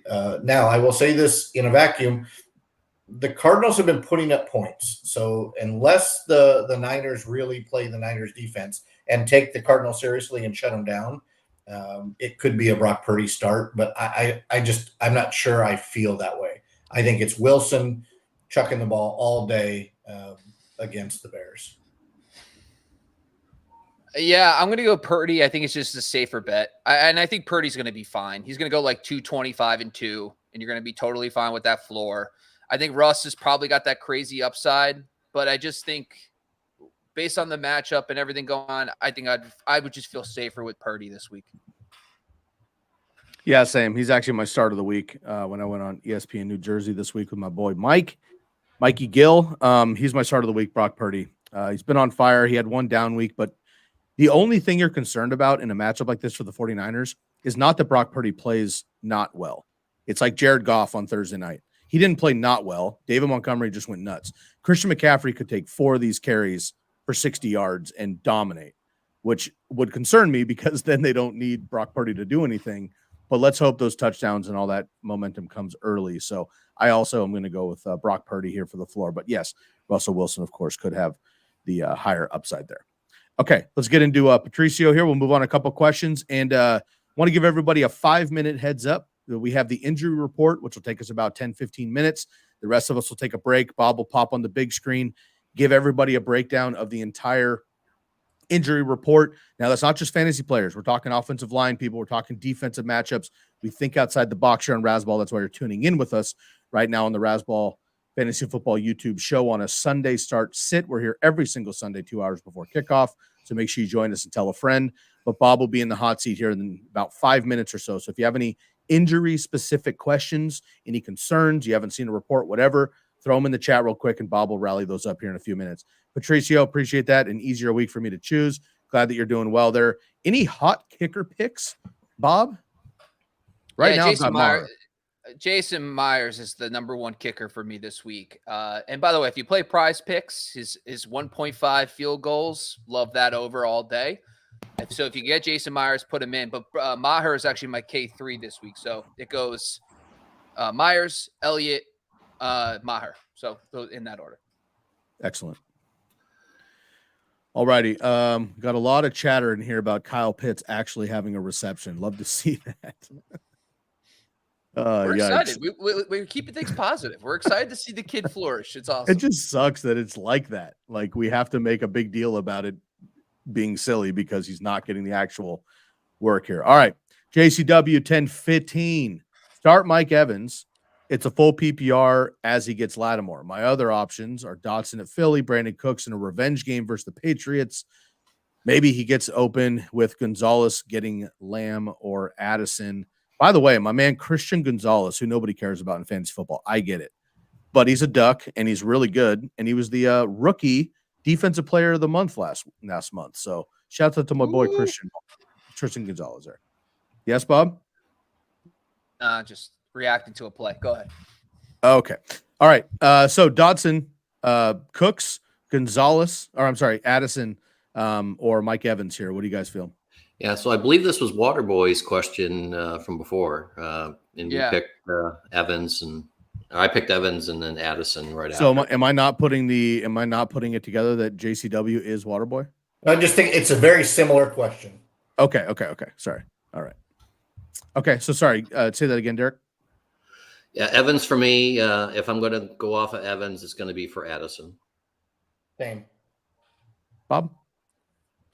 Yeah, I'll stick with it. I'll stick with Evans. Yeah, I'm going to go Addison too. I mentioned that as well. I agree. Guys, sorry about that. I didn't put that together, but I think you're totally right. Quick shout out here. Good stuff. You guys rock. I'm a Razzball diehard fan. JCW, we'd love to hear that. Thank you very much. Can we get to the Patricio comment? You come for the analysis, you stay for the laughs. Love it. He knows it. He knows it. Yeah. I mean, that's pretty much it. Like, sometimes we drop an actual nugget, but if you're looking for entertainment on your Sunday morning, 2 hours before breakfast, you know where to come. I'm assuming when he says he gets a question about Fields, it's Bob that he's laughing at. No, all right, it's got to be you. It's got to be you. You don't even answer the question. Everyone just sees the emotional stress that I have through this field stuff. So everyone's just like, they just feel for me. They're like, oh my God. I'll say, y'all get any more of that Fields? Oh yeah. Well, listen, if you don't hear, if Fields tanks this week against Denver and you don't hear from me for 48 hours, call the authorities. Just get someone to my play. I'm out. I'm off the grid. I'm going off the grid. I'm going to get a tent. I'm going off the grid. That's what's going to happen. There you go. We have wellness checks, Bob, set up for you, pre-recorded every, like, say 36 hours. Yeah. Your next of kin will be notified. Thank you. Appreciate it, guys. All right. Here we go. We got another one. And okay, last question. And then we're going to take a break here for the injury report. I know I've got a lot of you still in here. Beach has come in the chat. We got the Cove fella. We have, let's see, Michael's come in here. We have a few more, Micah as well. So we got your questions. We see them. We will get to them, but we need to give everybody an up-to-date, up-to-the-minute injury report, which Bob will do in the next few minutes. Last question here. This comes in. Fire Matt Canada on razzball.com. Okay, so this is tough. We're looking at the backup in Cleveland or Derek Carr at QB today. So my first question immediately, first of all, incredible handle if that's actually your handle. Secondly, I have to DJ Stroud, Matt Stafford, Brock Purdy, Daniel Jones maybe off a couple rough weeks. Who? Daniel Jones?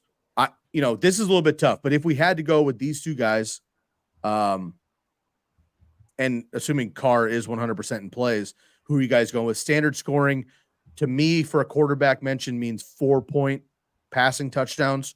So the rushing quarterback, DTR, would get the upside in that a little bit, but Derek will go to you, and Bob, you're on standby for the injury report coming up next. Yeah, boy, this is if you're flipping a coin between these two, I really feel for you.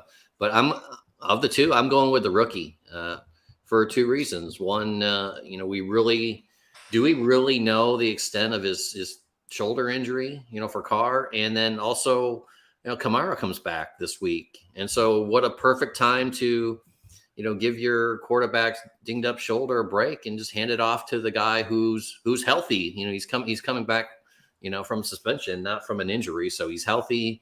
We assume he's ready to go. So I just don't see, I know we talked about Olave before, but, I don't think they're going to put it on Carr's, shoulder to win the game. And again, not that we love the rookie, but, we do remember a rookie that came in last year and won 8 straight games. He's still winning. Exactly. So, and he hasn't lost when he started a game healthy, right? I think that's correct. The stat. So, maybe you can catch lightning in a bottle with DTR. So, I'm rolling the dice and going with the rookie.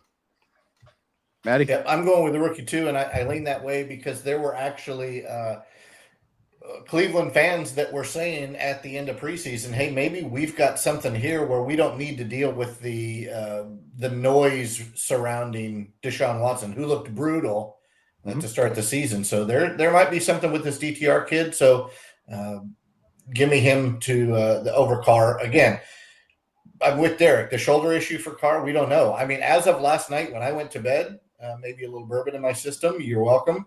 There was it was all Jameis Winston talk everywhere I could see. And we love Jameis. We like when he cooks, right? The kitchen is nice when Jameis cooks because he throws and throws and throws and throws and throws. A lot of crab legs. Yeah, and he does like crab legs. Let me go with DTR because I honestly think that the Saints will not hesitate if Carr looks iffy or can't push the ball down the field to go to Jameis Winston. And the Kamara factor that Derek mentioned. Pro Football Doc basically say he's dealing with an AC joint sprain, but he could play through it with an injection. So I'm not even worried about it. And the Bucs secondary is all banged up. He's got all those weapons, and I don't know what to expect from that Ravens game. It could be ugly. I'm just going to stick with the safe bet and go Derek Carr. Yeah, I am too. I'm worried about it. I don't disagree with the DTR talk. Dorian Thompson-Robinson, folks, is who we're talking about. I realize I hadn't even mentioned his name. I apologize there. I don't disagree with what you guys had said. I just agree with what Bob said, which is they're going to juice him up allegedly, and he's going to be just fine. I think enough. Now, yes, he might take a big hit. He could be out on the second play of the game, but that could happen anyway.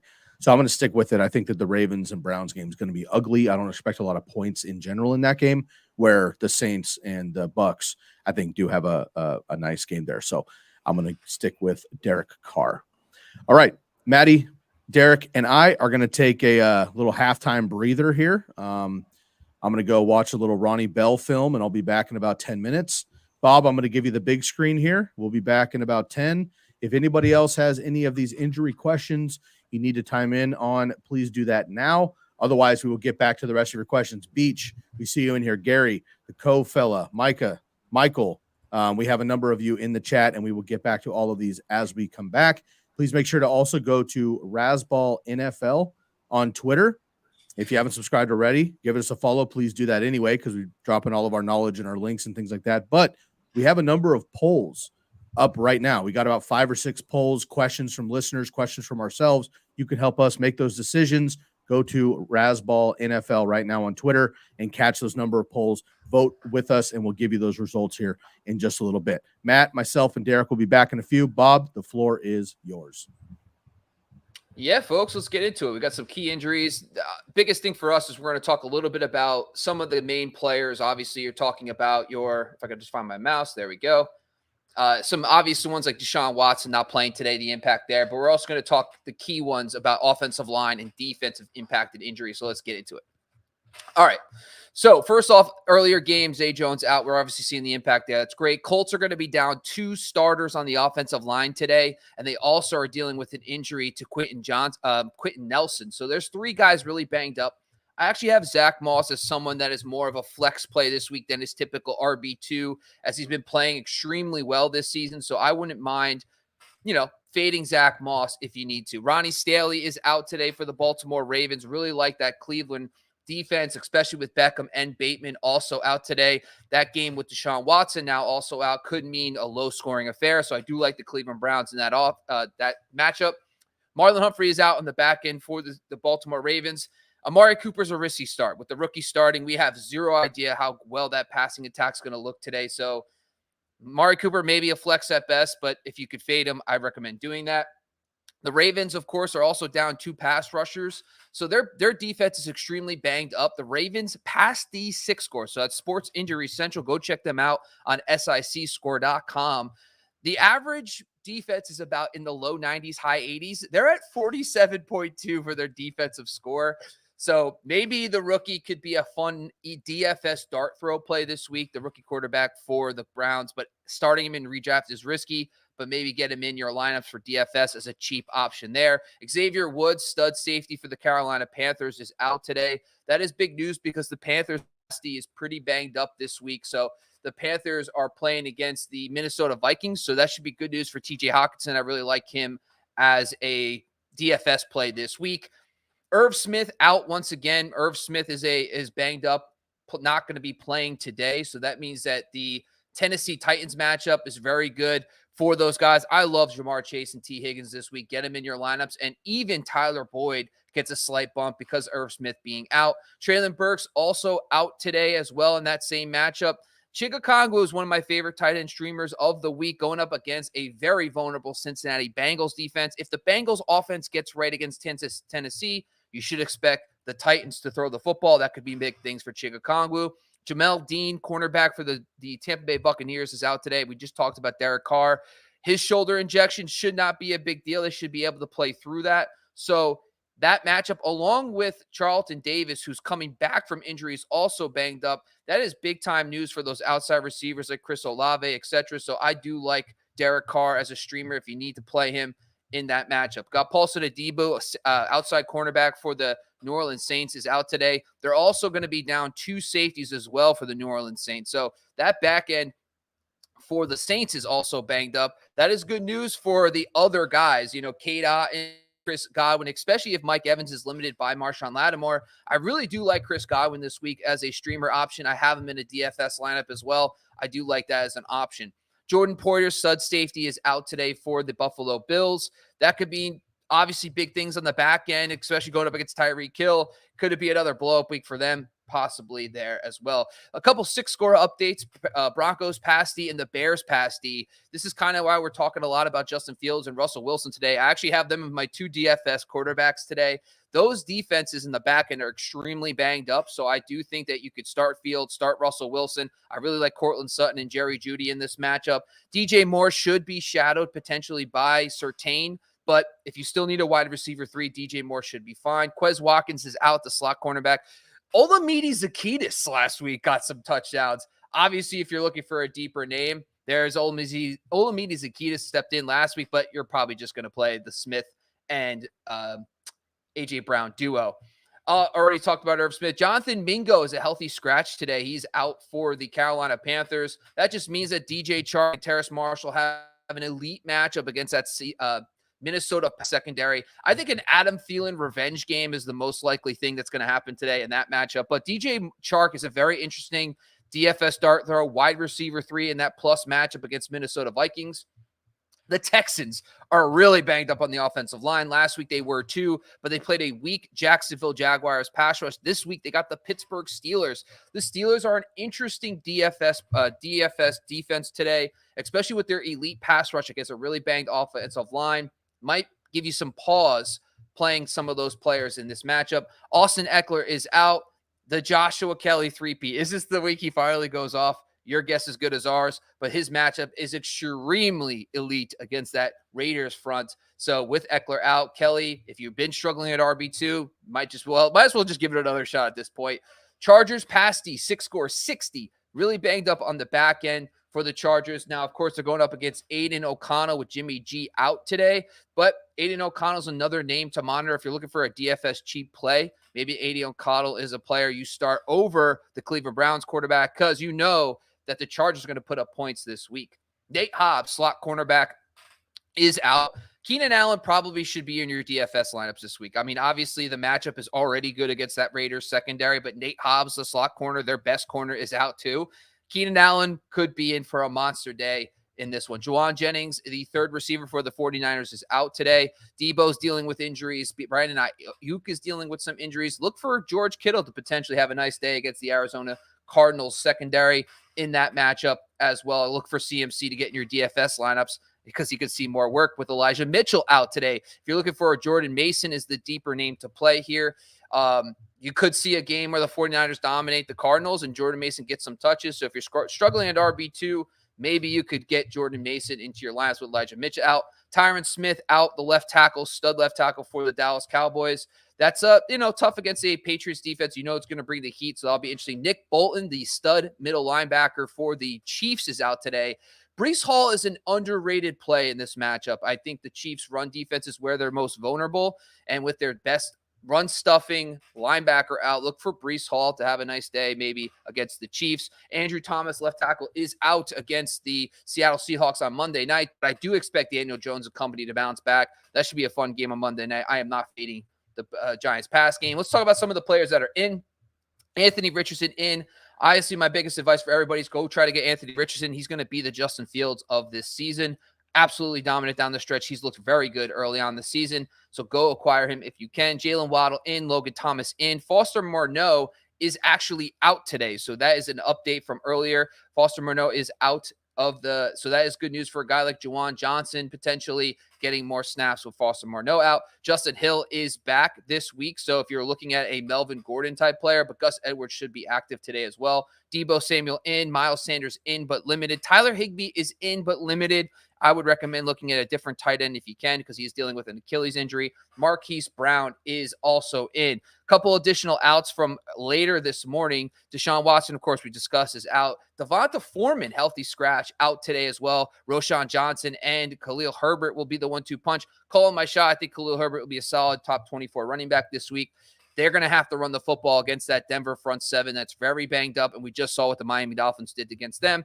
And then finally, Eli Apple and Deshaun Elliott, two of the safety, the back-end guys for the Miami Dolphins are out today.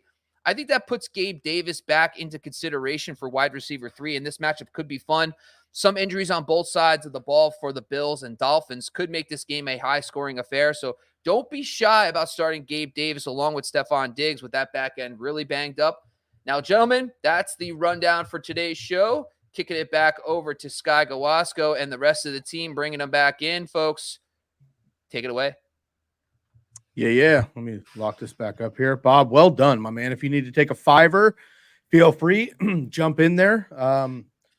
Do appreciate the breakdowns. And I think it's always important, folks, when you listen to those breakdowns, the defensive, like the defensive back stuff, the defensive linemen, offensive linemen, we don't care about that in fantasy because those aren't the guys we're playing and giving points, right? But obviously they have an impact on the game and matchups in general. So, Bob, it's so great that you dive deeper than usual on players outside the box there. So well done, my man. Thank you for doing that always. All right, let's jump back into it here. We got about 30 minutes or so, folks. We're going to tune out about 15 minutes to the hour to make sure we get our lineups ready to go and make sure we're set up for the games kicking off here in about 45 minutes. So once again, if you haven't got your questions answered or you have any additionals, please jump in here and make sure that you get your questions in time so we can rock through the rest of them. All right, Bob will be back with us in just a few minutes, boys. It's just you and me. Here we go. Beach is in. Beach, hello and good morning. Full PPR. Excuse me 1 second. All right, full PPR. Quentin Johnson, Paris Campbell, Michael Gallup, Joshua Downs. Need a flex. All right, boys, we're digging in the barrel here. We got a couple of guys here that we wouldn't normally start. We're looking for just a flex position in a PPR league. What are you feeling?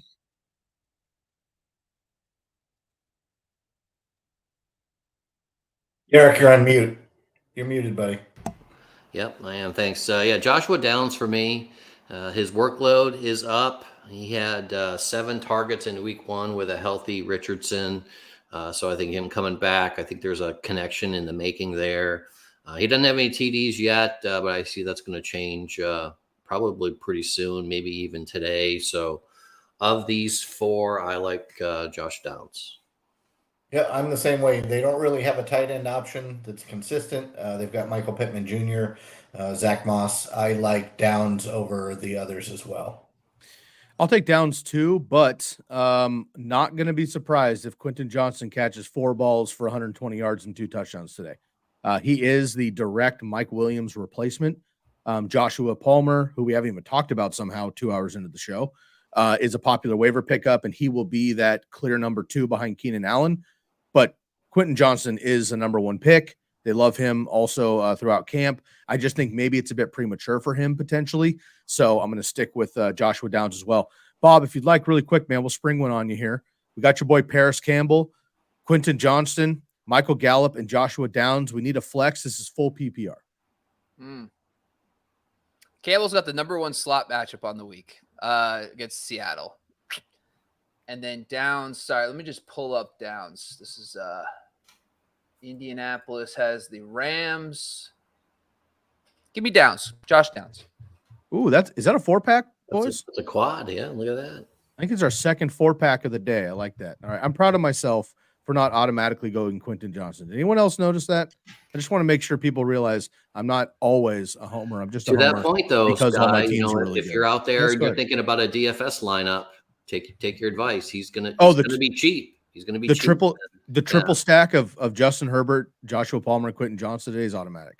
That I think is going to be awesome. Obviously, Keenan Allen have 45 fantasy points, but the other 25 should be sprinkled out elsewhere. Okay, let's move on. I love this comment here earlier from Gary. We were going through his whole lineup. That's what he was thinking. Just needed someone to talk him off the ledge. Gary, this is, I don't want to say we're qualified because we're not, but this is pretty much the same as therapy. So if you need any questions or need any help, you feel free to come to us, buddy, and we got you. And it's just a quick, and it's free. Just a quick note here from Beach. The Jags O-line is terrible. The Jags do get the dub. Spoiler alert for those of you across the pond. Jags get the dub, but yeah, it didn't look great there. And unfortunately, Bijan Robinson won't be scoring any touchdowns this season, but man, he looks amazing. Taylor Heineke. Taylor Heineke. God, please. So did you see Mac Hollins blew up at I did. Ritter on the sideline? I did. He gave him the Mac old. Hollins is over it. Yeah, I agree. The Cove fella coming in hot here. Joshua Kelly, Najee Harris, full PPR. So, man, Matt, I think you're onto something here with this Najee Harris. But Derek, we'll start with you. Joshua Kelly, Najee Harris, full PPR. Yeah, can you imagine a month ago you would be having a question where we were legitimately thinking who's Joshua Kelly? Najee versus Joshua Kelly. You know, that's fantasy football. Yeah, you know that Najee experiment is moving towards Jaylen Warren every day closer. You know, Matt made that prediction, and it's getting more and more realistic. I hope you bought your lottery ticket for that. You know, Joshua Kelly, he hasn't been good when we thought the matchup was his way, but you know, if he's going to do it, this is going to be the week. So Eckler will be back after the bye. I'm going Joshua Kelly here. Yeah, I reluctantly am going with Kelly as well. Najee does have a very good matchup against Houston, but I mean, he just looks slow. And I actually saw a stat that he's like in the top 3 for 10-yard runs this season. I'd also like to see where he is on 1-yard runs this season. I bet you he's in the top 3 in that as well. So he's not doing it for me. There was a year, was it 2 years ago? You guys remind me, my memory's not great, where he was a PPR machine, just ate everything. Yeah, right? Rookie season. He was in, and they were just 94 targets that year. It was crazy. He's not seeing that anymore, at least not to anywhere close to that extent. So I'm going to go with Kelly, as Derek said. If there's a week Josh Kelly's going to make money, right, and that'll be with his next contract, it's got to be showcasing this week. It's probably going to be Najee. The Houston matchup's a good matchup, and I just don't know what Kelly's doing. Like, they don't really seem like they trust him anymore. Hasn't been playing well. But can I just give you some really fun, just to sidetrack for a second? Jonnu Smith today had 6 catches for 95 yards. Who? Kyle Pitts had 2 for 21. I mean, like, what is going on? Like, that is insane. That is absolutely insane. Kyle Pitts, I don't know how I ended up having him as like my tight end 8 because I was like, everybody did. No, Everybody. of course like- you do. You can't and I take him was out of your top 10 because it makes you sick because you're like the one week you blah blah blah. Yeah, it's the worst. but It's the worst. but he was like 90th in my top 150. I was way out on him, but like I don't have any Kyle Pitts, but it's just like mind blowing. And then Bijan today, like you brought up, had 105 rushing yards, 32 receiving yards, 5 receptions without a touchdown. He still gets you 18 fantasy points in PPR. Whew. But I can't believe it. Jonnu Smith, wild. If those were reversed, we would be so happy right now. Like everyone's like, oh, Kyle Pitts getting it done. Anyway, sorry for going off on the tangent, but I'm still going to go Najee. I guarantee you nobody listening to this program or on this panel, other than maybe Bob because he's a psycho with tight ends, even knew Jonnu Smith was on a team. Like, I mean, there's no chance. That's really disappointing. I have Kyle Pitts as my number 12 tight end this week. I was number 2 in the Fantasy Pros rankings last week, number 2 out of 200 in tight end rankings specifically.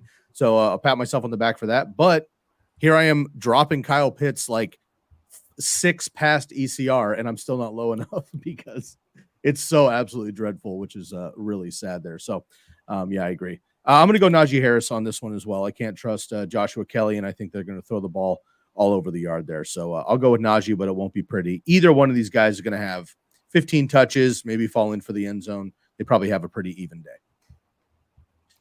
All right.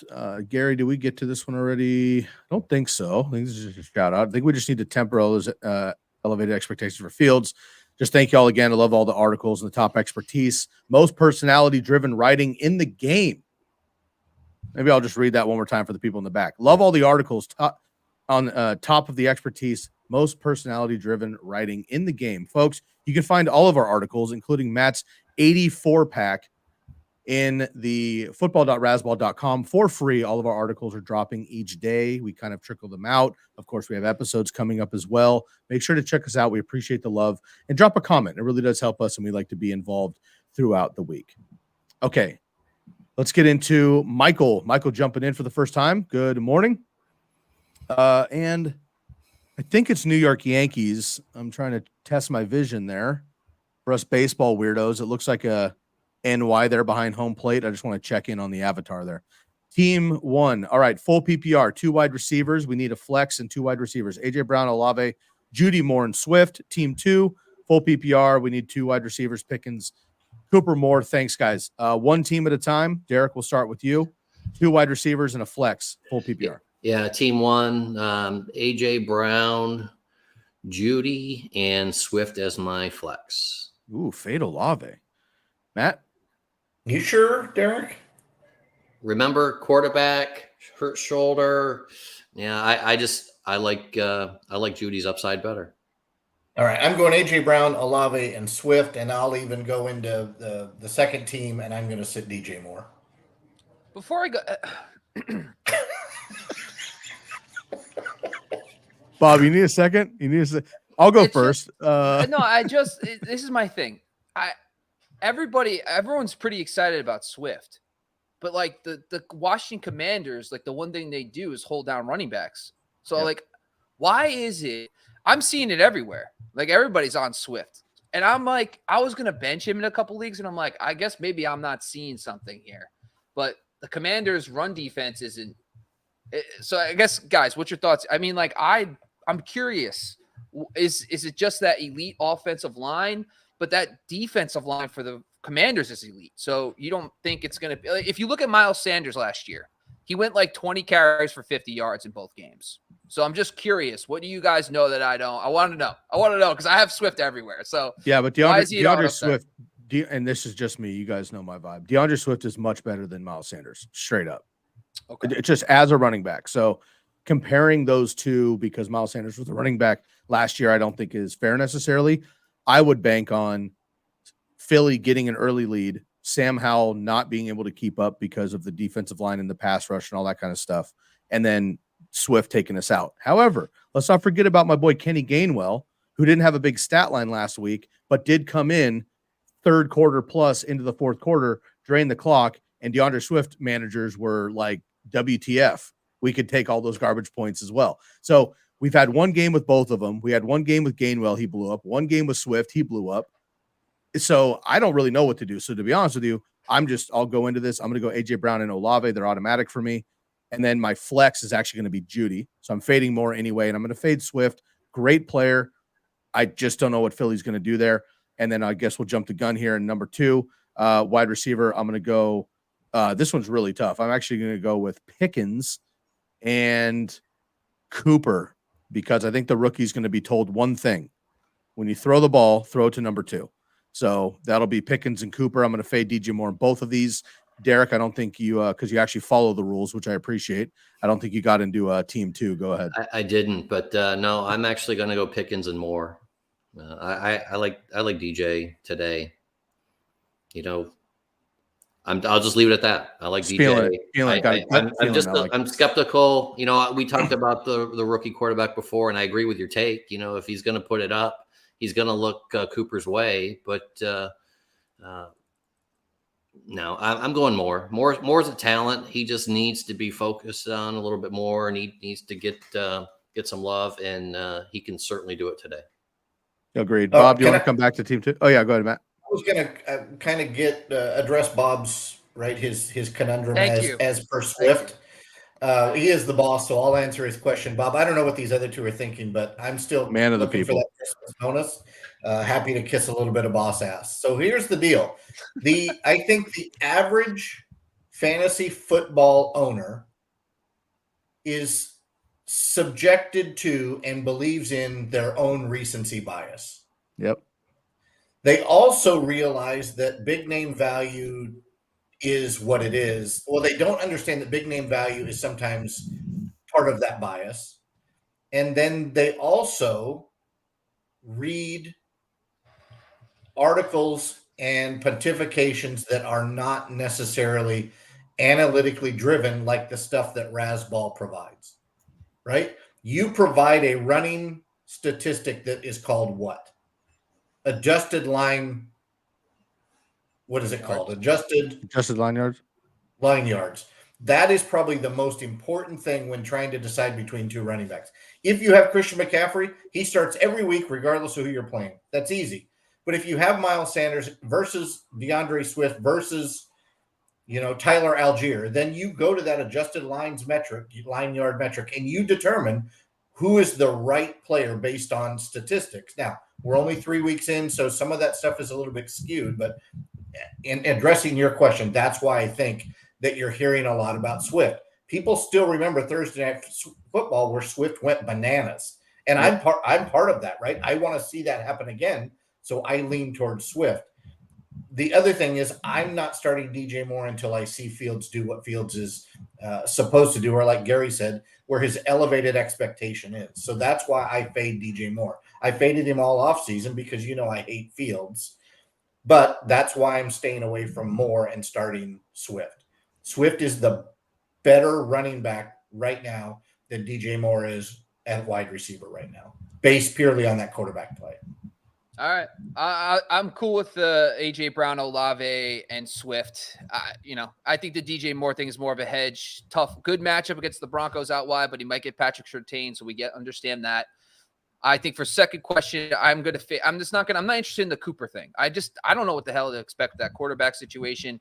I'm okay with being wrong on that. And I'm going to go Cooper I'm going to go DJ Moore and Pickens there. Got it.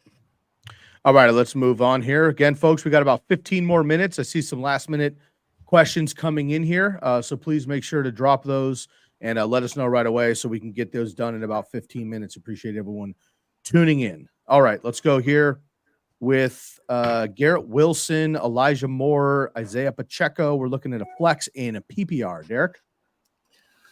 A flex and a PPR. I'm sorry, flex in PPR. That's what I meant. Yes. Okay, here we go.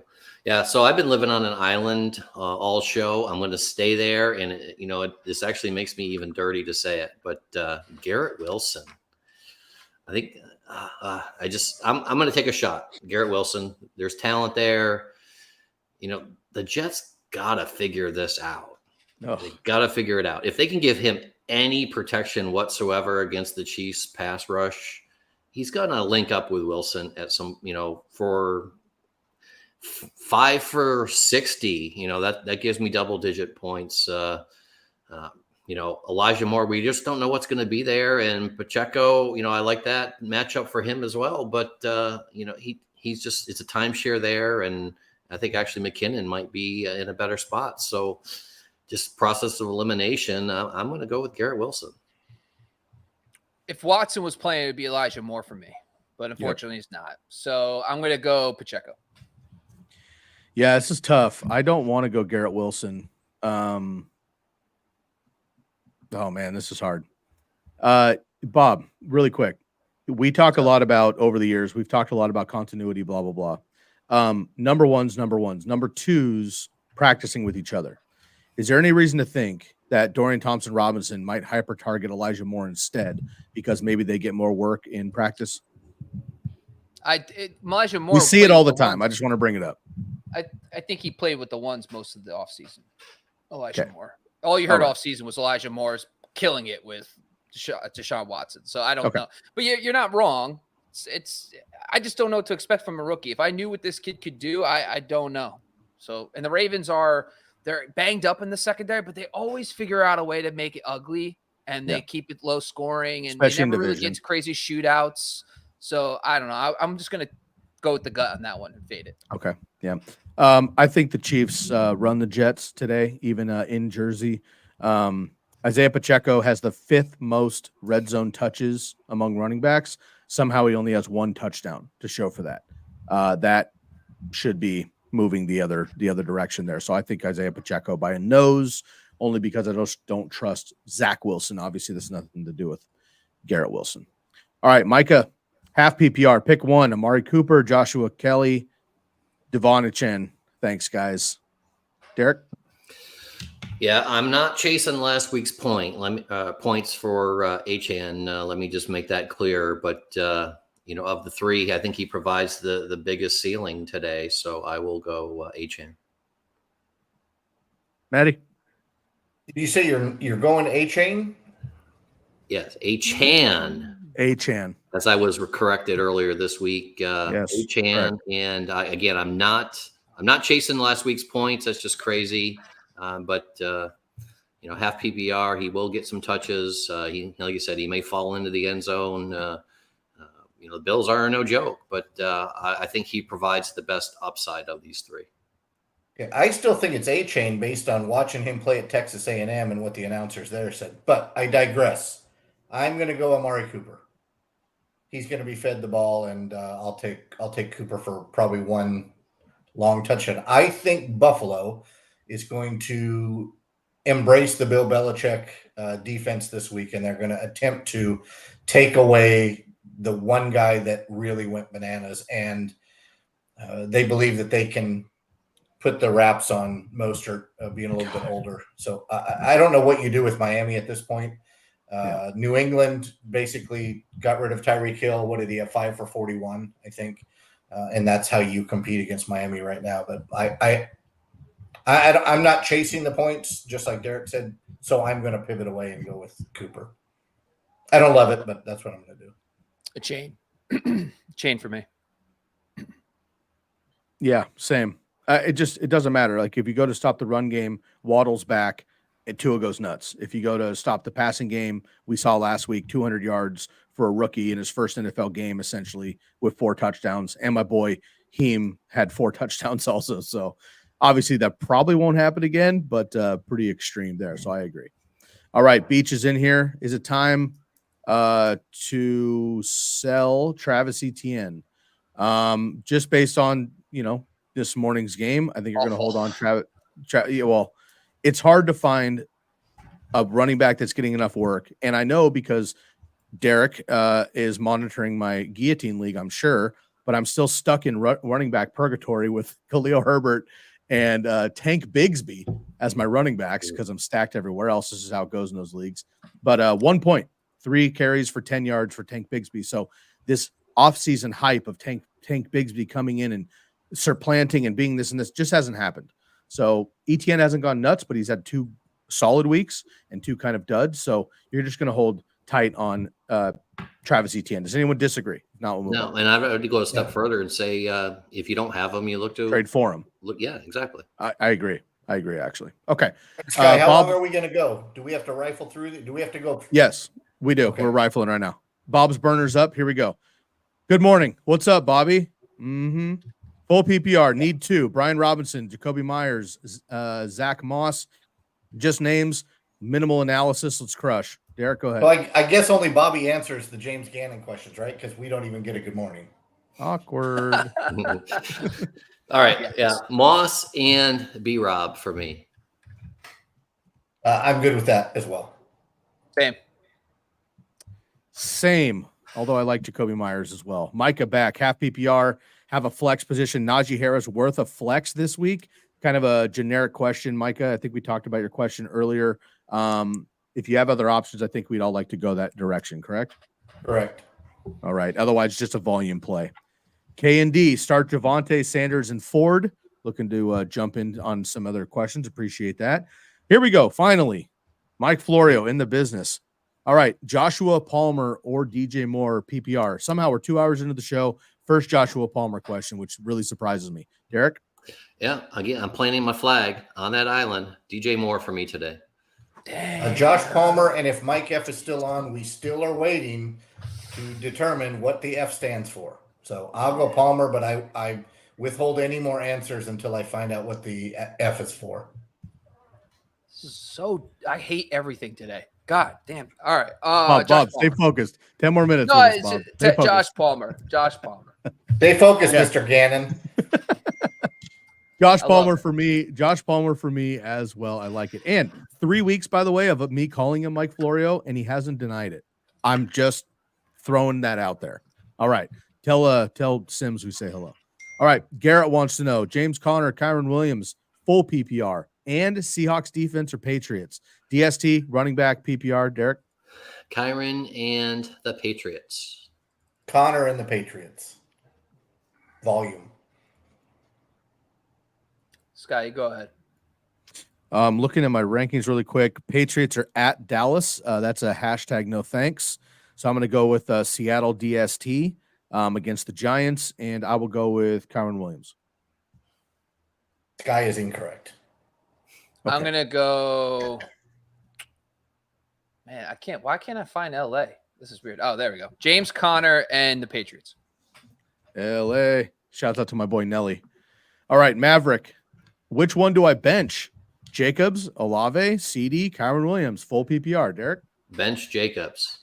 You could have stopped rating at Jacobs. I'm trying to be nice, guys. Bench Bob? Jacobs. Jacobs. Yeah, bench Jacobs. Oh, let's go. You know that's a 4-pack. Thank you for the advice. Appreciate it. Always appreciate you, Beach. Thanks so much. Have the Bills DST available. Defenses, Rams, Ravens, Giants, Broncos. I think we've all gone unanimous Ravens earlier in the program. Any changes on that? Nope. No. Beautiful. Cameron, Kamara. Oops, sorry about that. Cameron wants to know Kamara or Mixon. Kamara coming back off a 3-game suspension, first game. Maybe there's some rust. Maybe they just feed the horse. Or we have Joe Mixon coming up as well in a tough matchup. Kamara. Kamara as well. This is going to be a theme until it stops. Tennessee, terrible against the pass, elite against the run, straight up. Unless Mixon has 10 catches, I don't see it happening. So I'm going to go Kamara there as well, another 4-pack. Beach wants to know, would you start Chuba Hubbard over Josh Downs? Deep flex position, guys. Yes, I would. I would like it better if he was the starter and Miles was out, but even still, and we did talk favorably about Josh Downs, but I just think there's more opportunity for Chuba. So I'm going Chuba. No, I start Downs. Downs as well. Yeah, I'm going to go Downs also. We'll go 3-pack there. All right, Bob's up next here. Matt Breida, Khalil Herbert, half PPR. James, by the way, we love you. I hope this is fun. If this isn't, please let us know and I'll stop. Go ahead. I won't. Derek? Breida for me. Rita for me. Khalil Herbert. Of course. Oh, dude, the Giant goes rogue. What was that? I had it held up, Bob. What are we doing? I'm going to go Breida. Mike football. Folks, we finally figured it out. We did predict this early week 1, but it's official. Mike football, we appreciate you finally. We've been losing sleep over this for weeks. Which means it's Mike Florio. Obviously. Yeah. Wavy. Colts, Seahawks, DST. Seahawks are at the Giants. Colts are home against the Rams. Colts, but it's not that's a tough one, but I'll lean Colts. Colts. Ooh, yikes. I hate to break up the 4-pack, but I'm going to stick with the Seattle. I think Seahawks do well, although I do like a bounce back from our boy D. Jones. Michael Pittman coming in for the first time here. YouTube Enjoyer 69. Nice. We'll leave it at that. Pittman, Amari Cooper. Pittman. Same 4-pack there. And the Walketeers. The 3 Walketeers. Got it. Sorry. Jeez. Start 2. Jerry Jeudy, Chris Godwin, Terry McLaurin, Tank Dell. We'll go half PPR by default. Folks, reminder, please let us know half, full, standard, what have you. Half PPR. Go ahead. Yeah, if we think Evans is going to get shadowed, that opens it up for Godwin. I like Godwin and Jeudy. Same. Godwin, Jeudy. Yeah, I'm going to go Godwin and Tank Dell. Go against the grain there. Mike football is back last minute here. Got a couple more last ones, guys. Let's see here really quick. If it changes things, thank you, Walketeers, for jumping in. This is full PPR. Change anything for anybody? No. Got it. Thanks for jumping in there. Wavy also jumped in PPR, but that's a DST question. We also have Wavy coming in with Addison or Palmer, full PPR. Derek? This was tough. I want to say Addison, but I'll lean Palmer here. It's exactly what I was going to say. I want to say Addison, but I'm leaning Palmer. Carolina's pass secondary is solid. I'm going to go Palmer. Yeah, I agree. I'm going to go 4-pack there as well. And Justin Herbert loves Joshua Palmer, like legit. He just doesn't get the rep because of Mike Williams, Keenan Allen, but Joshua Palmer's the truth. I think that's a great. And Josh Palmer averaged, if I remember right, about 15 PPR points Absolutely. when Mike Williams went down last year. Or whenever Williams or Allen was out, he was at 15 points a game. True. And in the second half of last week, he had 6 receptions in 2 quarters. So I like that a lot. He crushed at Tennessee in the SEC. Like it a lot. Mike F with the final one here. Any more questions, folks? We got about 1 more minute. Feel free to drop those in. Otherwise, this is going to be our final question. Mike Football wants to know, and then Bob will get to you in just a second. PPR, Jacobs, Connor, Pacheco, Hopkins, Quentin Johnson, Flex, PPR. Derek? Yeah, pure volume play. I'll go with Connor. Same. Yeah, I'm going to go James. I guess I will too. But, man, I hate the matchup. 49ers are nuts. Bob, go ahead. I just want to let you guys know we actually had our own Start Sit questions, and we actually turned the tables on the world, and we asked you to answer our Start Sit questions. So the polls are finally done, and we got some interesting ones here. So one of them was a half PPR Sit 1 question. We had Puka, Kamara, and Kenneth Walker. 43% of people said sit Alvin Kamara in that scenario. Are we just we're just worried about the rust? Well, it's Kenneth Walker and Puka. I think that's another aspect. I think that's so. This is a team that Derek and I split. It's not our biggest team, but it's a league we'd like to win. We decided during the show, texting back and forth, it was going to be Kenneth Walker and Puka. It's not the rust for Kamara; it's the better matchup for Kenneth Walker that had us make that decision. So, thank you to the listeners for fixing that for us. Next one, we had a question. Do you start any of these receivers over Mike Evans? Jerry Jeudy, Josh Palmer, Nico Collins, and the other option was just start Mike Evans. 54% of people said start Mike Evans over those 3. Nico Collins came in second at 36%. Josh Palmer only at 9%. So that was interesting there as well. So it looks like we're starting Mike. The people say start Mike Evans in that scenario. Another one we had start wide receivers start half PPR, Collins, DJ Moore, and Josh Palmer. 50% of the votes went to Nico. Only 10% went to Josh Palmer, and 40% of people said see results. They didn't know. It was a tough one.